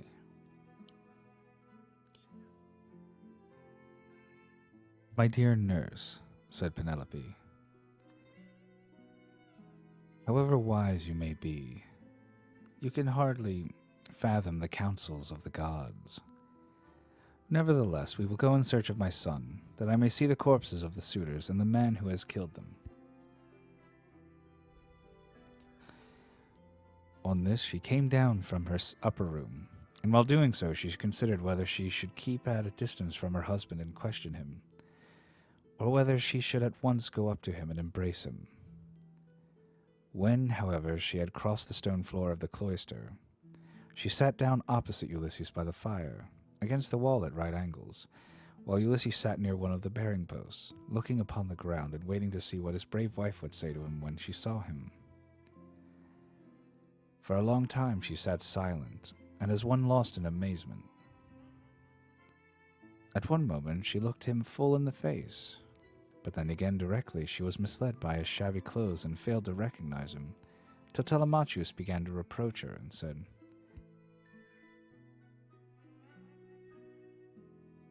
Mother, but you are so hard that I cannot call you by such a name. Why do you keep away from my father in this way? Why do you not sit by his side and begin talking to him and asking him questions? No other woman could bear to keep away from her husband, when he had come back to her after 20 years of absence, and after having gone through so much. But your heart always was as hard as a stone. Penelope answered, My son, I am so lost in astonishment that I can find no words in which either to ask questions or to answer them. I cannot even look him straight in the face. Still, if he really is Ulysses, come back to his own home again. We shall get to understand one another by and by. For there are tokens with which we two are alone acquainted, and which are hidden from all others.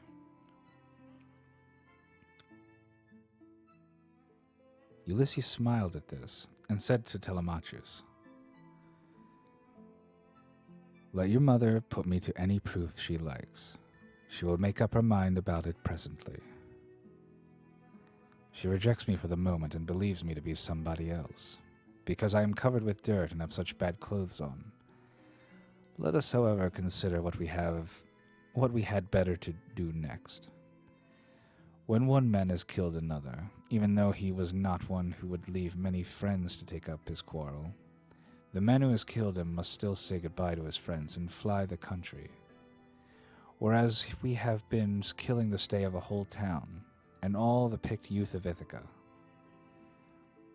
I would have you consider this manner.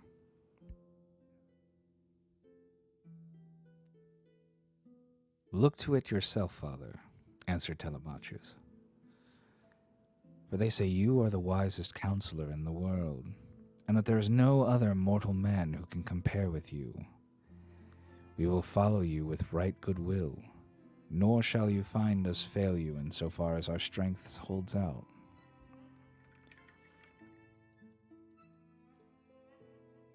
I will say what I think will be best, answered Ulysses. First, wash and put your shirts on. Tell the maids also to go to their room and dress. Phemius shall then strike up a dance tune on his lyre, so that if people outside hear, or any of the neighbors, or someone going along the streets happens to notice it. They might think there is a wedding in the house, and no rumors about the death of the suitors will get about the town before we can escape to the woods upon my own land. Once there, we will settle which of the courses heaven vouchsafes us shall seem wisest." Thus did he speak, and they did even as he had said. First they washed and put their shirts on, while the women got ready. Then Phemius took his lyre and set them all longing for sweet song and stately dance. The house re-echoed with the sound of men and women dancing, and the people outside said, "I suppose the queen has been getting married at last. She ought to be ashamed of herself for not continuing to protect her husband's property until he comes home." This was what they said, but they did not know what it was that had been happening. The upper servant, Eurynome, washed and anointed Ulysses in his own house and gave him a shirt and cloak, while Minerva made him look taller and stronger than before. She also made the hair grow thick on the top of his head and flow down in curls like hyacinth blossoms. She glorified him about the head and shoulders, just as a skillful workman who has studied art of all kinds under Vulcan or Minerva, and his work is full of beauty, enriches a piece of silver plate by gilding it. He came from the bath looking like one of the immortals, and sat down opposite his wife on the seat he had left. "My dear," said he, "heaven has endowed you with a heart more unyielding than women ever yet had. No other woman could bear to keep away from her husband when he had come back to her after 20 years of absence, and after having gone through so much. But come, nurse, get a bed ready for me. I will sleep alone, for this woman has a heart as hard as iron."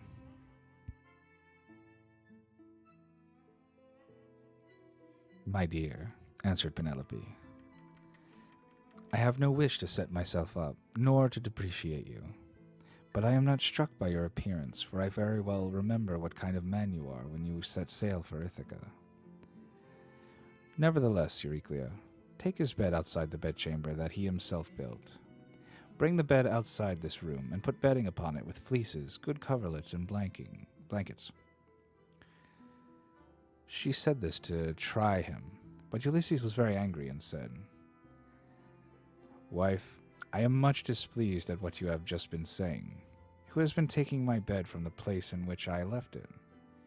He must have found it a hard task, no matter how skilled a workman he was, unless some god came and helped him to shift it. There is no man living, however strong and in his prime, who could move it from its place, for it is a marvelous curiosity which I made with my very own hands.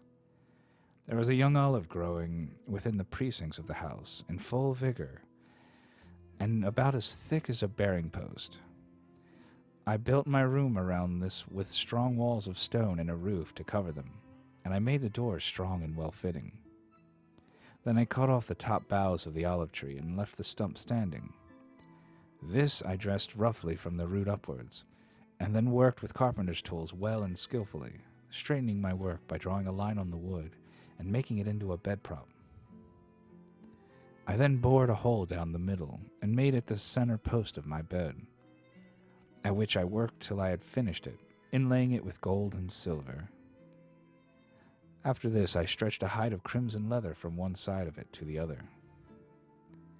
So you see I know all about it, and I desire to learn whether it is still there, or whether anyone has been removing it by cutting down the olive tree at its roots."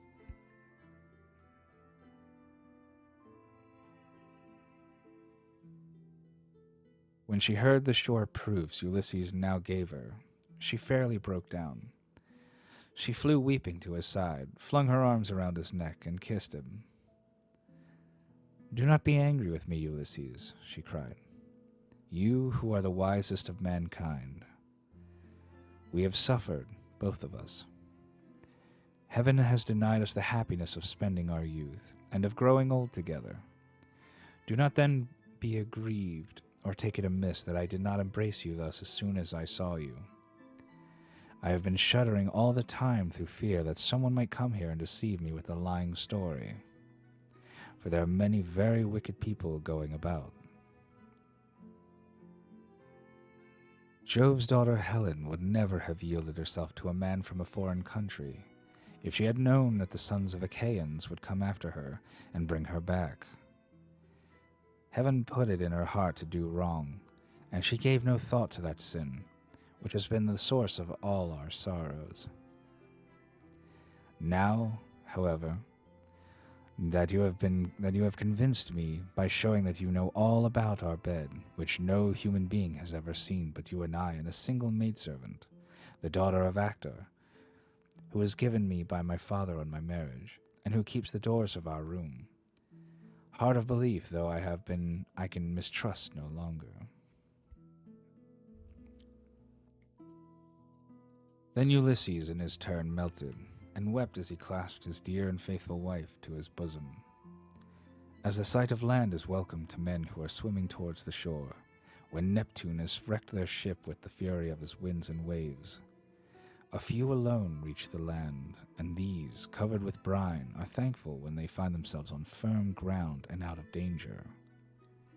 Even so was her husband welcome to her, as she looked upon him, and she could not tear her two fair arms from around his neck. Indeed, they would have gone on indulging their sorrow till rosy-fingered morn appeared, had not Minerva determined otherwise, and held night back in the far west, while she would not suffer dawn to leave Oceanus, nor to yoke the two steeds Lampus and Phaethon, that bear her onward to break the day upon mankind.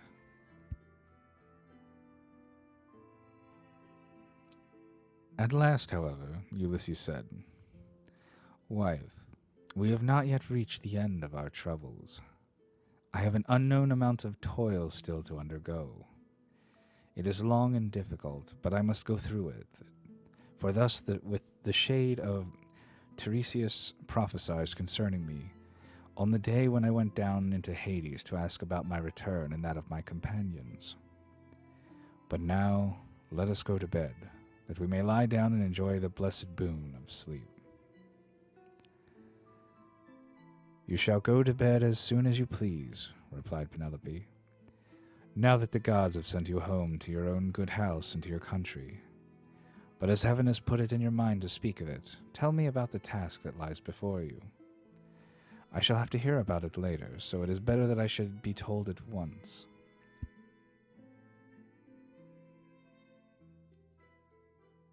"My dear," answered Ulysses, "why should you press me to tell you? Still, I will not conceal it from you, though you will not like it. I do not like it myself, for Tiresias bade me travel far and wide, carrying an oar till I came to a country where the people have never heard of the sea, and do not even mix salt with their food. They know nothing about ships, nor oars that are as the wings of a ship. He gave me this certain token which I will not hide from you. He said that a wayfarer should meet me and ask me whether it was a winnowing shovel that I had on my shoulder. On this I was to fix my oar in the ground and sacrifice a ram, a bull, and a boar to Neptune, after which I was to go home and offer hecatombs to all the gods in heaven, one after the other. As for myself, he said that death should come to me from the sea, and that my life should ebb away very gently when I was full of years and peace of mind, and my people should bless me. All this, he said, should surely come to pass."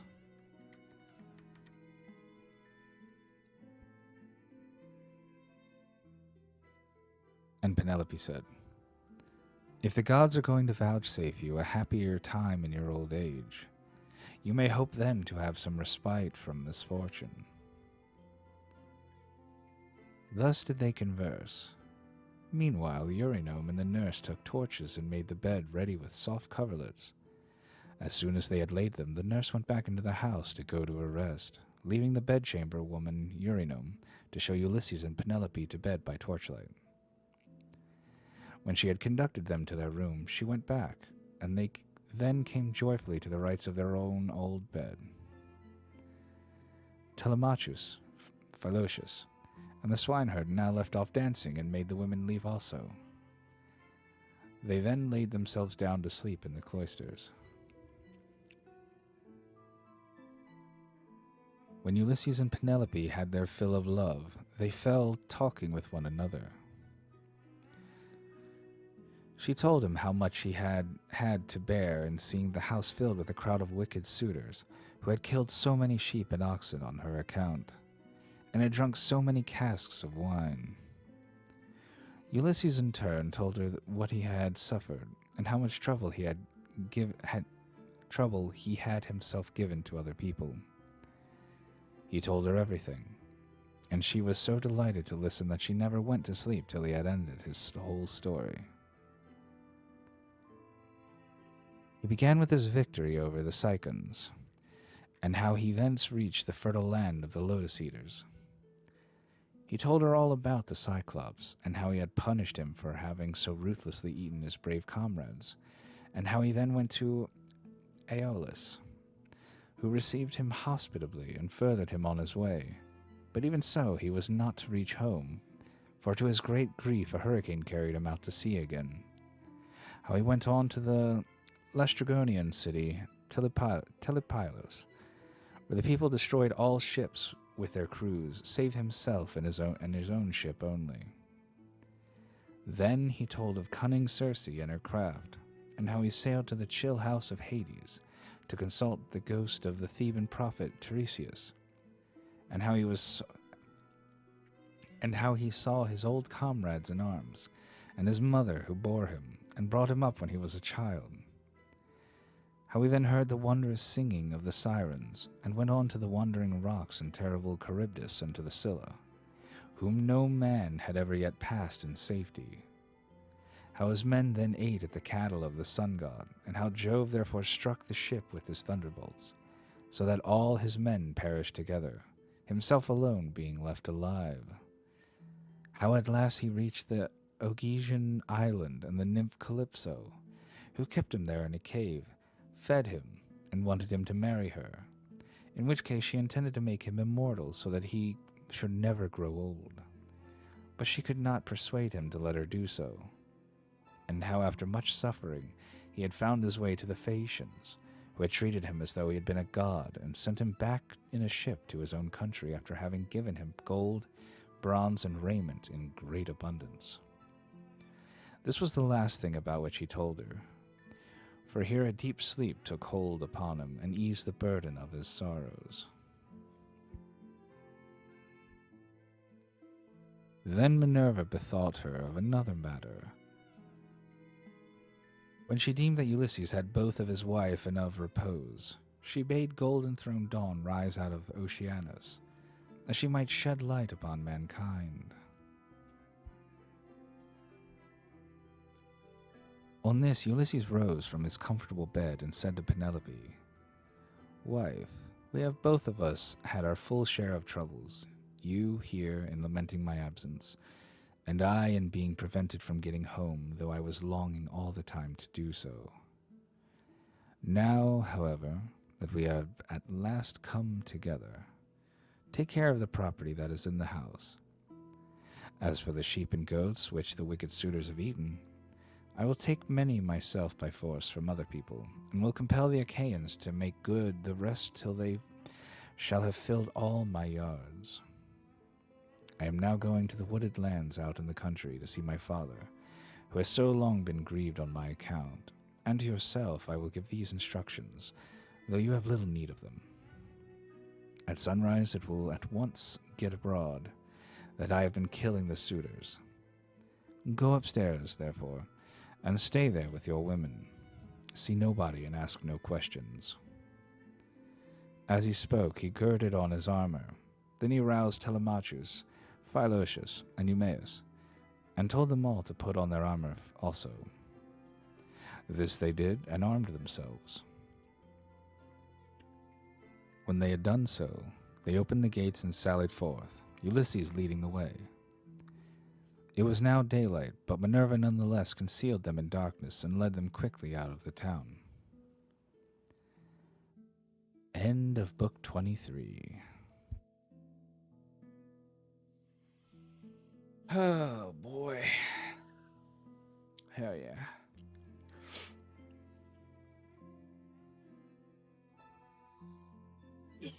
Stretchy.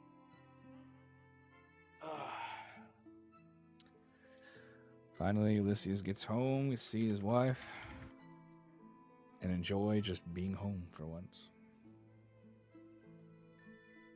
Hell yeah.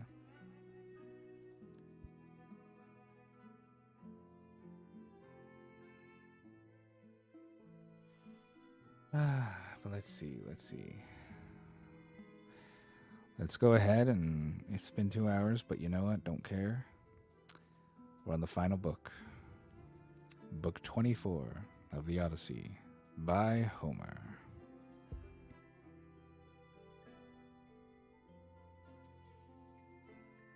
See. Then Mercury of Selene summoned the ghost of the suitors, and in his hand he held the fair golden wand with which he seals men's eyes in sleep, or wakes them just as he pleases. With this he roused the ghosts and led them, while they followed, whining and gibbering behind him. As bats fly squealing in the hollow of some great cave, when one of them has fallen out of the cluster in which they hang, even so did the ghosts whine and squeal as Mercury, the healer of sorrow, led them down into the dark abode of death. When they had passed the waters of Oceanus and the rock Lucius, they came to the gates of the sun and the land of dreams, whereon they reached the meadow of Asphodel, where dwell the souls and shadows of them that can labor no more. Here they found the ghost of Achilles, son of Peleus, with those of Patroclus, Antilochus, and Ajax, who was the finest and handsomest man of all the Danaans after the son of Peleus himself. They gathered round the ghost of the son of Peleus, and the ghost of Agamemnon joined them, sorrowing bitterly. Round him were gathered also the ghosts of those who had perished with him in the house of Agasthus, and the ghost of Achilles spoke first. Son of Atreus, it said, we used to say that Jove had loved you better from first to last than any other hero, for you were captain over many and brave men, when we were all fighting together before Troy. Yet the hand of death, which no mortal can escape, was laid upon you all too early. Better you had fallen at Troy in the heyday of your renown, for the Achaeans would have built a mound over your ashes, and your son would have been heir to your good name. Whereas it has now been your lot to come to a most miserable end. Happy son of Peleus, answered the ghost of Agamemnon, for having died at Troy, far from Argos, while the bravest of the Trojans and the Achaeans fell round you fighting for your body. There you lay in the whirling clouds of dust, all huge and hugely, heedless now of your chivalry. We fought the whole of the livelong day, nor should we have ever left off if Jove had not sent a hurricane to stay us. Then, when we had borne you to the ships out of the fray, we laid you on your bed and cleansed your fair skin with warm water and with ointments. The Danaans tore their hair and wept bitterly around you. Your mother, when she heard, came with her immortal nymphs from out of the sea, and the sound of a great wailing went forth over the waters, so that the Achaeans quaked for fear. They would have fled panic-stricken to their ships, had not wise old Nestor, whose counsel was ever truest, checked them, saying, Hold, Argives, fly not, sons of the Achaeans. This is his mother, coming from the sea with her immortal nymphs to view the body of her son. Thus he spoke, and the Achaeans feared no more. The daughters of the old man of the sea stood around you weeping bitterly, and clothed you in immortal raiment. The 9 muses also came and lifted up their sweet voices in lament, calling and answering one another. There was not an Argive but wept for pity of the dirge they chanted. Days and nights 7 and 10 we mourned you, mortals and immortals, but on the 18th day we gave you to the flames, and many a fat sheep with many an ox did we slay and sacrifice around you. You were burnt in raiment of the gods, with rich resins and with honey, while heroes, horse and foot, clashed their armor round the pile as you were burning, with the tramp as of a great multitude. But when the flames of heaven had done their work, we gathered your white bones at daybreak, and laid them in ointments and in pure wine. Your mother brought us a golden vase to help them, a gift of Bacchus, and work of Vulcan himself. In this we mingled your bleached bones with those of Patroclus, who had gone before you, and separate we enclosed also those of Antilochus, who had been closer to you than any of your other comrades, now that Patroclus was no more. Over these, the host of the Argives built a noble tomb, on a point jutting out over the open Hellespont, that it might be seen from far out upon the sea by those now living, and by them that shall be born hereafter. Your mother begged prizes from the gods, and offered them to be contended for by the noblest of the Achaeans. You must have been present at the funeral of many a hero, when the young men gird themselves and make ready to contend for prizes on the death of some great chieftain. But you never saw such prizes as silver-footed Thetis offered in your honor, for the gods loved you well. Thus, even in death, your fame, Achilles, has not been lost, and your name lives evermore among all mankind. But as for me, what solace had I when the days of my fighting were done? For Jove willed my destruction on my return, with the hands of Aegisthus and those of my wicked wife. Thus did they converse, and presently Mercury came up to them with the ghosts of the suitors who had been killed by Ulysses. The ghosts of Agamemnon and Achilles were astonished at seeing them, and went up to them at once.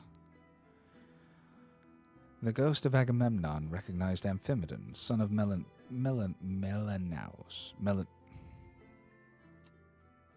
I need water. Hold up.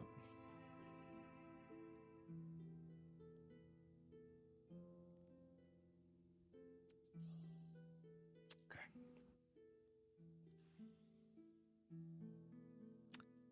The ghost of Agamemnon recognized Amphimedon, son of Melanaus, who lived in Ithaca and had been his host, so it began to talk to him. Amphimedon, it said, what has happened to all you fine young men, all of an age too, that you are come down here under the ground? One could pick no finer body of men from any city. Did Neptune raise his winds and waves against you when you were at sea? Or did your enemies make an end of you on the mainland when you were cattle lifting or sheep stealing, or while fighting in defense of their wives in city? Answer my question, for I have been your guest. Do you not remember how I came to your house when Menelaus, to persuade Ulysses to join us with his ships against Troy? It was a whole month ere we could resume our voyage, for we had hard work to persuade Ulysses to come with us.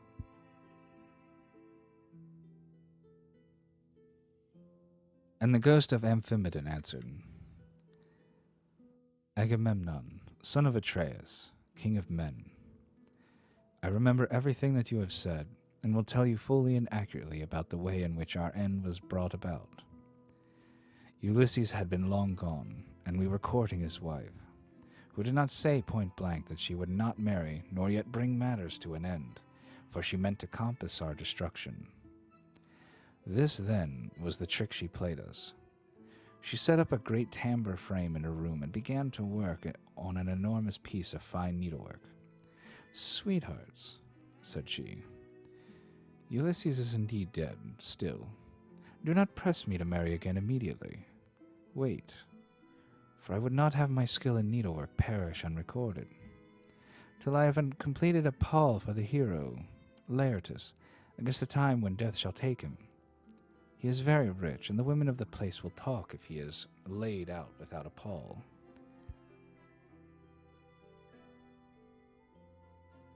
This is what she said, and we assented.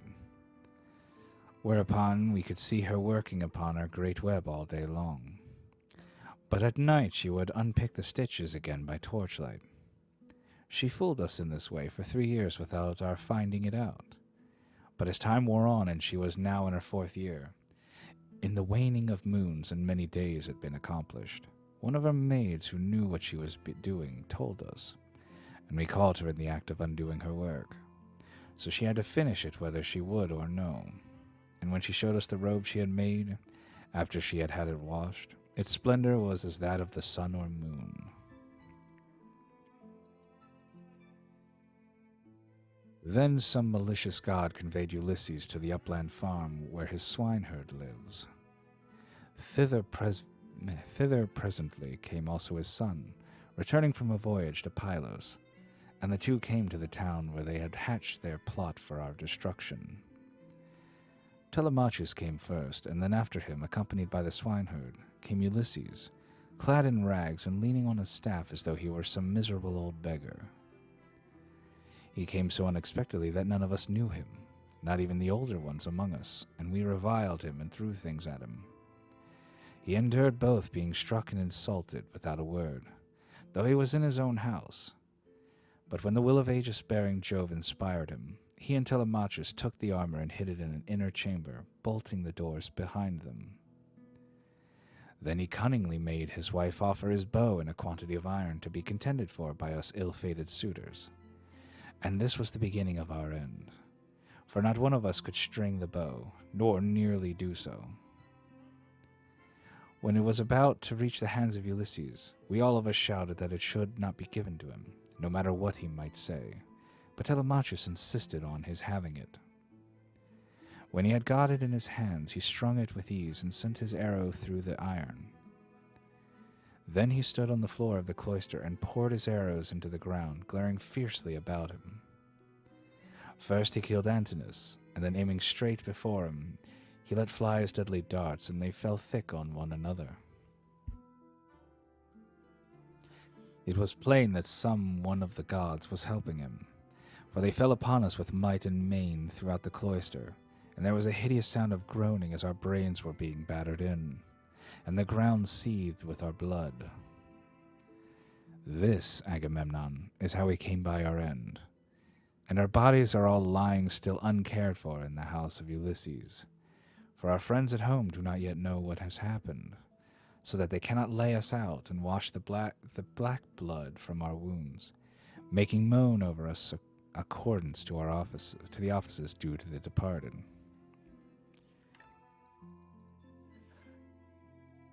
Happy Ulysses, son of Laertus, replied the ghost of Agamemnon. You are indeed blessed within the possession of a wife endowed with such rare excellence of understanding, and so faithful to her wedded lord as Penelope, the daughter of Icarius. The fame, therefore, of her virtue shall never die, and the immortal shall compose a song that shall be welcome to all mankind in honor of the constancy of Penelope. How far otherwise was the wickedness of the daughter of Tyndareus, who killed her lawful husband? Her song shall be hateful among men, for she has brought disgrace on all womankind, even on the good ones. Thus did they converse in the house of Hades, deep down within the bowels of the earth. Meanwhile, Ulysses and the others passed out of the town, and soon reached the fair and well-tilled farm of Laertus, which he had reclaimed with infinite labor.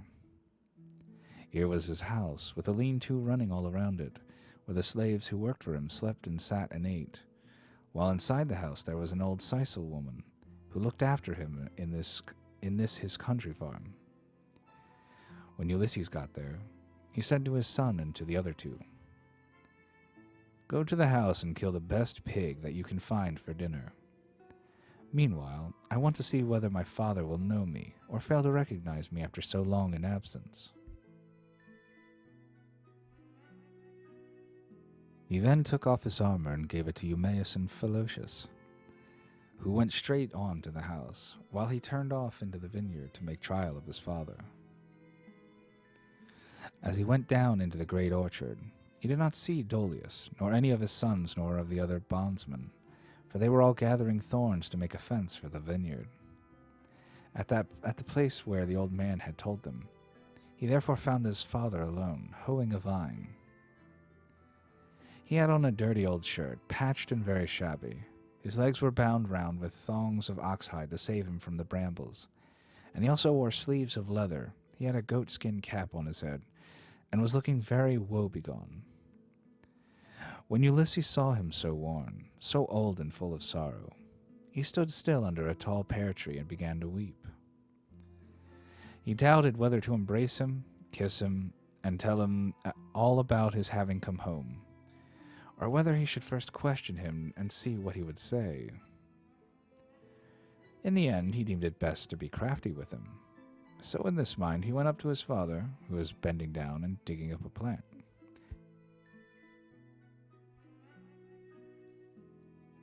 "I see, sir," said Ulysses, "that you are an excellent gardener. What pains you take it with it, to be sure. There is not a single plant, not a fig tree, vine, olive, pear, nor flower bed, but bears the trace of your attention. I trust, however, that you will not be offended if I say that you take better care of your garden than of yourself. You are old, unsavory, and very meanly clad. It cannot be because you are idle that your master takes such poor care of you. Indeed, your face and figure have nothing of the slave about them, and proclaim you of noble birth. I should have said that you were one of those who should wash well, eat well, and lie soft at night, as old men have a right to do. But tell me, and tell me true, whose bondman are you, and in whose garden are you working? Tell me also about another matter. Is this place that I have come to really Ithaca? I met a man just now who said so, but he was a dull fellow and had not the patience to hear my story out when I was asking him about an old friend of mine, whether he was still living or was already dead in the house of Hades. Believe me when I tell you that this man came to my house once, when I was in my own country, and never yet did any stranger come to me whom I liked better. He said that his family came from Ithaca, and that his father was Laertus, son of Arcesius. I received him hospitably, making him welcome to all of the abundance of my house, and when he went away I gave him all customary presents. I gave him 7 talents of fine gold, a cup of solid silver with flowers chased upon it. I gave him 12 light cloaks and as many pieces of tapestry. I also gave him 12 cloaks of single fold, 12 rugs, 12 fair mantles, and an equal number of shirts. To all this I added 4 good-looking women skilled in all useful arts, and I let him take his choice. His father shed tears and answered, "Sir, you have indeed come to the country that you have named, but it has fallen into the hands of wicked people. All this wealth of presents has been given to no purpose. If you could have found your friend here alive in Ithaca, he would have entertained you hospitably, and would have requited your presents amply when you have left them, as would have been only right considering what you have already given him. But tell me, and tell me true, how many years is it since you entertained this guest? My unhappy son, as ever was. Alas, he has perished far from his own country. The fishes of the sea have eaten him, or he has fallen a prey to the birds and wild beasts of some continent. Neither his mother nor I his father, who were his parents, could throw our arms about him and wrap him in his shroud. Nor could his excellent and richly dowered wife, Penelope, bewail her husband as was natural upon his deathbed, and close his eyes according to the offices due to the departed. But now, tell me truly, for I want to know, who and whence are you? Tell me of your town and parents. Where is the ship lying that has brought you and your men to Ithaca? Or were you a passenger on some other man's ship, and those who brought you have gone on their way and left you?"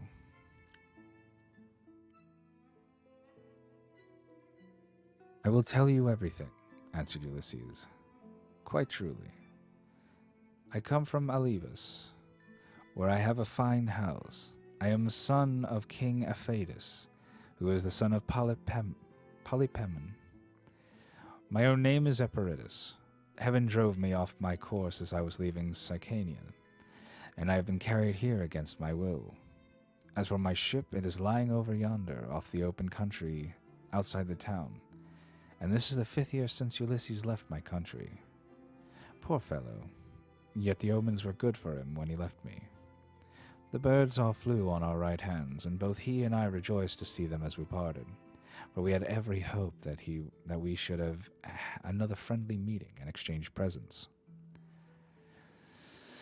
Oh, thank you for the stretchy.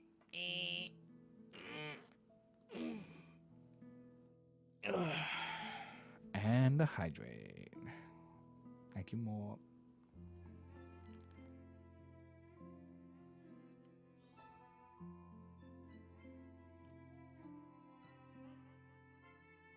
Let's see, where was I?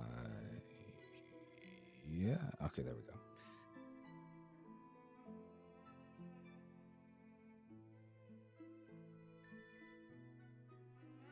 A dark cloud of sorrow fell upon Laertes as he listened. He filled both hands with the dust from off the ground and poured it over his gray head, groaning heavily as he did so. The heart of Ulysses was touched, and his nostrils quivered as he looked upon his father. Then he sprang towards him, flung his arms about him, and kissed him, saying, "I am he, father, about whom you are asking. I have returned after having been away for 20 years. But cease your sighing and lamentation. We have no time to lose, for I should tell you that I have been killing the suitors in my house, to punish them for their insolence and crimes." "If you really are my son Ulysses," replied Laertes, "and have come back again, you must give me such manifest proof of your identity as shall convince me. First, observe this scar," answered Ulysses, "which I got from a boar's tusk when I was hunting on Mount Parnassus. You and my brother had sent me to Autolycus, my mother's father, to receive the presents which he was over here he had promised to give me. Furthermore, I will point out to you the trees of the vineyard which you gave me, and I asked you all about them as I followed you round the garden. We went over them all, and you told me their names and what they all were. You gave me 13 pear trees, 10 apple trees, and 40 fig trees. You also said you would give me 50 rows of vines. There was corn planted between each row, and they yield grapes of every kind when the heat of heaven has been laid heavy upon them." Laertes' strength failed him when he heard the convincing proofs which his son had given him. He threw his arms about him, and Ulysses had to support him, or he would have gone off into a swoon. But as soon as he came to and was beginning to recover his senses, he said, "O Father Jove, then you gods are still in Olympus after all, if the suitors have really been punished for their insolence and folly. Nevertheless, I am much afraid that I shall have all the townspeople of Ithaca up here directly, and they will be sending messengers everywhere throughout the cities of the Cephallenians." Ulysses answered, "Take heart and do not trouble yourself about that, but let us go into the house hard by your garden. I have already told Telemachus, Philocius, and Eumaeus to go on there and get dinner ready as soon as possible." Thus conversing, the two made their way towards the house. When they got there, they found Telemachus with the stockman and the swineherd cutting up meat and mixing wine with water. Then the old Sicel woman took Laertes inside. "Oh my God, Casey, how dare you? Driving a big old truck raid. Danny, how dare you? What is this? What is this deceit?"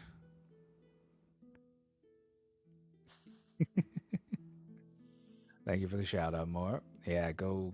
If y'all ain't following KCVT already, go do it. Good being and great person, and just a Chaos Group member. Guys, gotta support your homies. But yeah, what's poppin', Casey? And also Raiders, hello. This is a. I'm actually just reading today. We're finishing up the Odyssey by Homer. But yes, Danny, enjoy your high.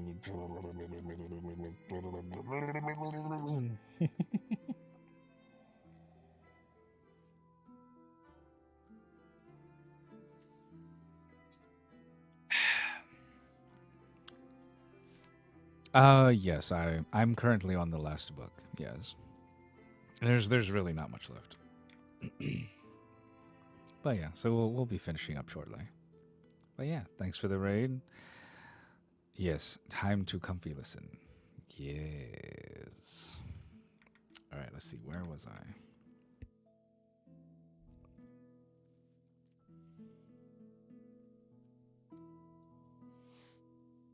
Where was I? Okay.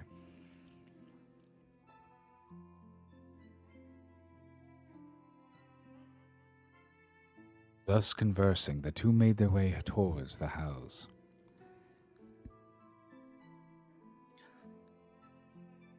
When they got there, they found Telemachus with the stockman and the swineherd cutting up meat and mixing wine with water. Then the old Sisal woman took Laertes inside and washed him and anointed him with oil. She put him on a good cloak, and Minerva came up to him and gave him a more imposing presence, making him taller and stouter than before. When he came back, his son was surprised to see him looking so like an immortal, and said to him, "My dear father, some one of the gods has been making you much taller and better looking." Laertes answered, "Would, by Father Jove, Minerva, and Apollo, that I were the man I was when I ruled among the Cephallenians, and took Nericum, that strong fortress on the foreland. If I were still what I then was, and had been in our house yesterday with my armor on, I should have been able to stand by you and help you against the suitors. I should have killed a great many of them, and you would have rejoiced to see it." Thus did they converse, but the others, when they had finished their work and the feast was ready, left off working and took each his proper place on the benches and seats. Then they began eating. By and by old Dolius and his sons left their work and came up, for their mother, the Sisal woman, who looked after Laertes now that he was growing old, had been to fetch them. When they saw Ulysses and were certain it was he, they stood there lost in astonishment. But Ulysses scolded them good-naturedly and said, "Sit down to your dinner, old man, and never mind about your surprise. We have been wanting to begin for some time and have been waiting for you."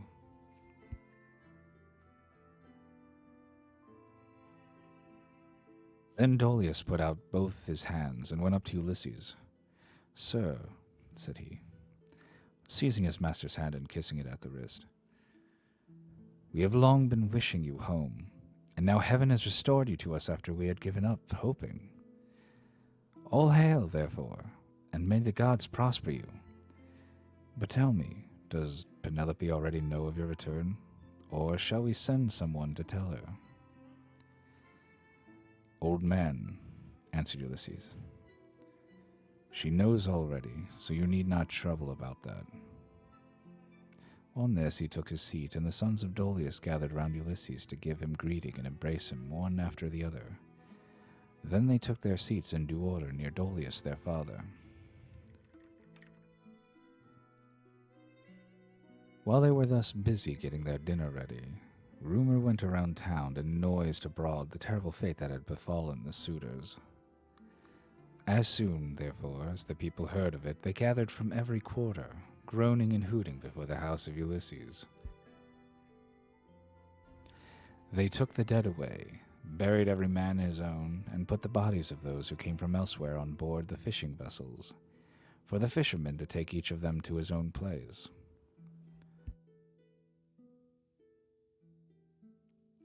They then met angrily in the place of assembly. When they were got together, Eupeithes rose to speak. He was overwhelmed with the grief of the dead for his son Antinous, who had been the first man killed by Ulysses. Hold up, a little burpee.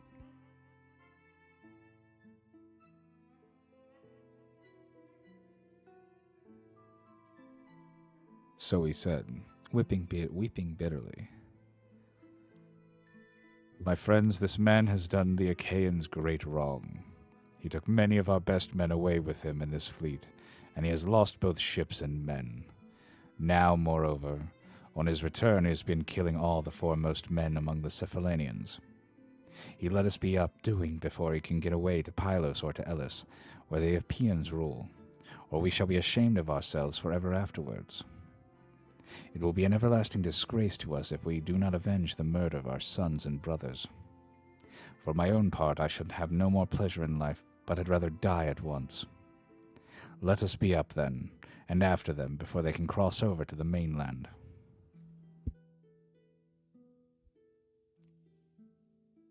He wept as he spoke, and every one pitied him. But Medon and the bard Phemius had now woke up, and came to them from the house of Ulysses. Everyone was astonished at seeing them, but they stood in the middle of the assembly, and Medon said, Hear me, men of Ithaca. Ulysses did not do these things against the will of heaven. I myself saw an immortal god take the form of Mentor and stand beside him. This god appeared, now in front of him, encouraging him, and now going furiously about the court and attacking the suitors, whereon they fell thick on one another. On this pale fear laid hold of them, and old Halitherses, son of Master, rose to speak, for he was the only man among them who knew both past and future. So he spoke to them plainly and in all honesty, saying, Men of Ithaca, it is all your own fault that things have turned out as they have.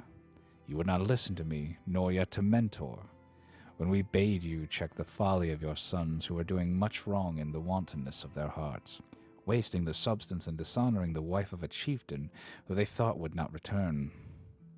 Now, however, let it be as I say, and do as I tell you. Do not go out against Ulysses, or you may find that you have been drawing down evil on your own heads. This was of what he said, and more than half raised a loud shout, and at once left the assembly. But the rest stayed where they were, for the speech of Halitherses displeased them. And they sided with Eupeithes.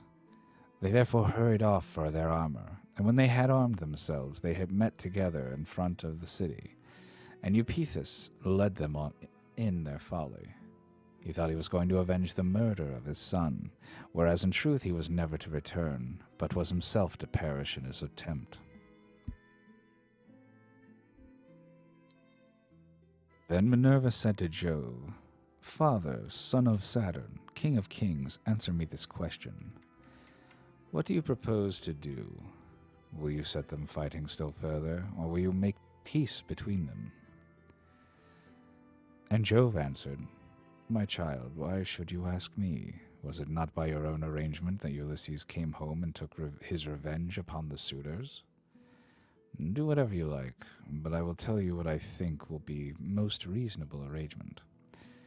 Now that Ulysses is revenged, let them swear to a solemn covenant, in virtue of which he shall continue to rule, while we cause the others to forgive and forget the massacre of their sons and brothers. Let them then all become friends as heretofore, and let peace and plenty reign. This was what Minerva was already eager to bring about, so down she darted from off the topmost summits of Olympus.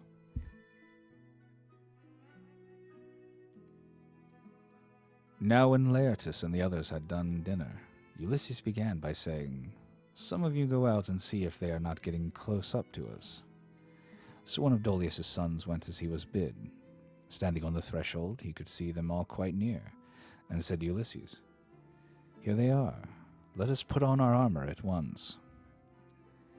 They put on their armor as fast as they could, that is to say, Ulysses, his 3 men, and the 6 sons of Dolius.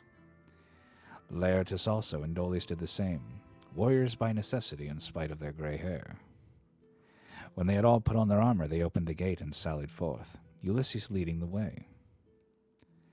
Then Jove's daughter Minerva came up to them, having assumed the form and voice of Mentor.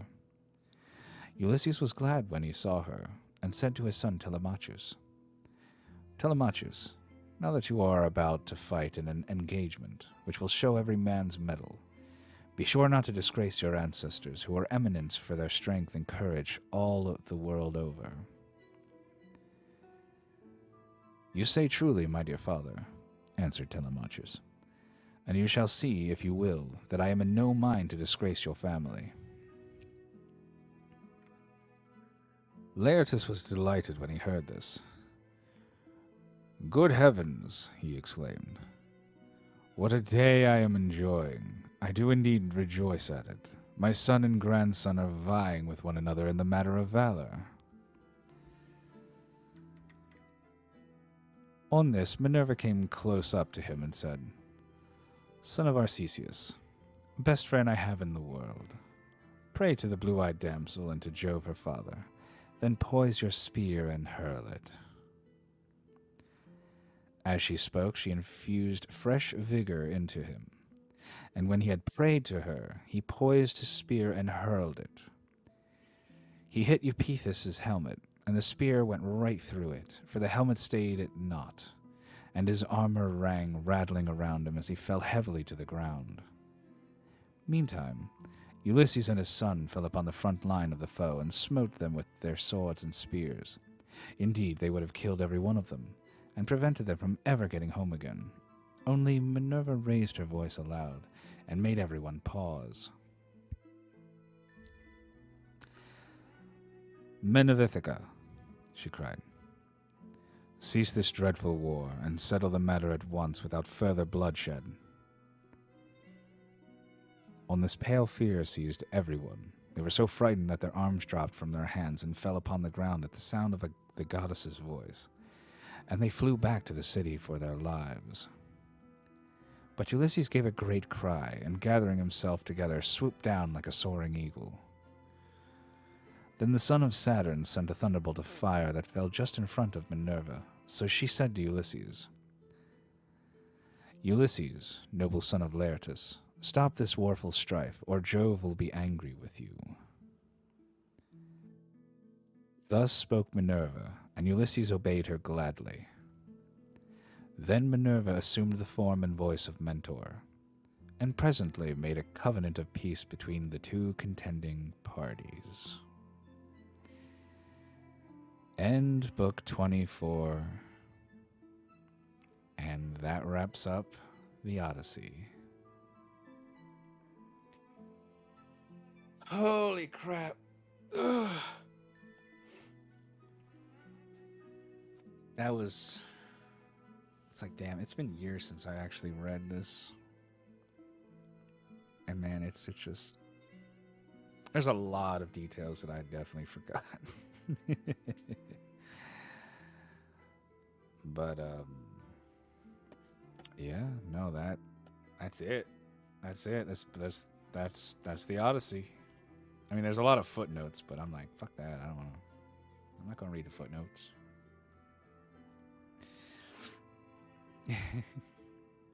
Lechmayo, yes.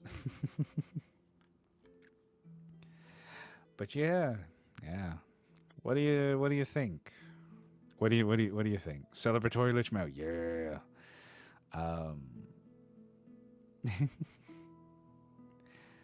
But yeah, what do y'all think of this reading stuff?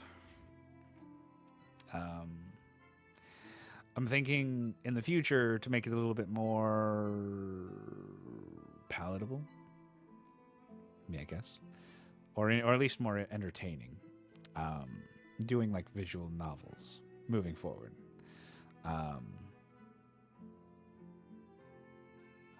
Like I have some in mind that I want to do, or that I can do. Definitely don't remember 99% of what happened in that book. Your readings are really nice to listen to. Thank you. But yeah.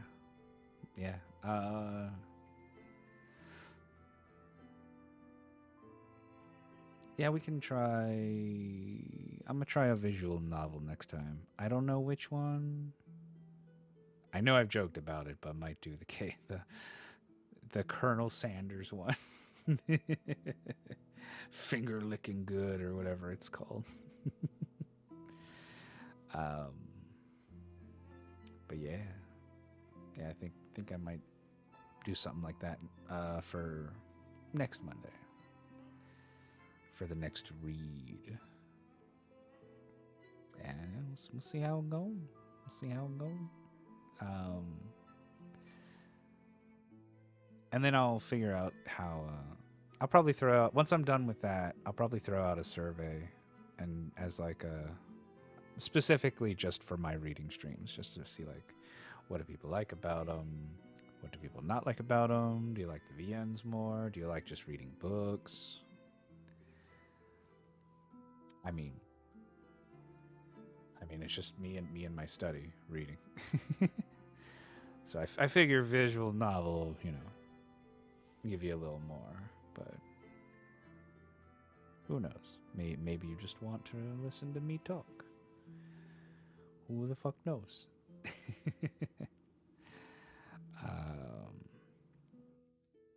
Yeah, I think that will conclude today.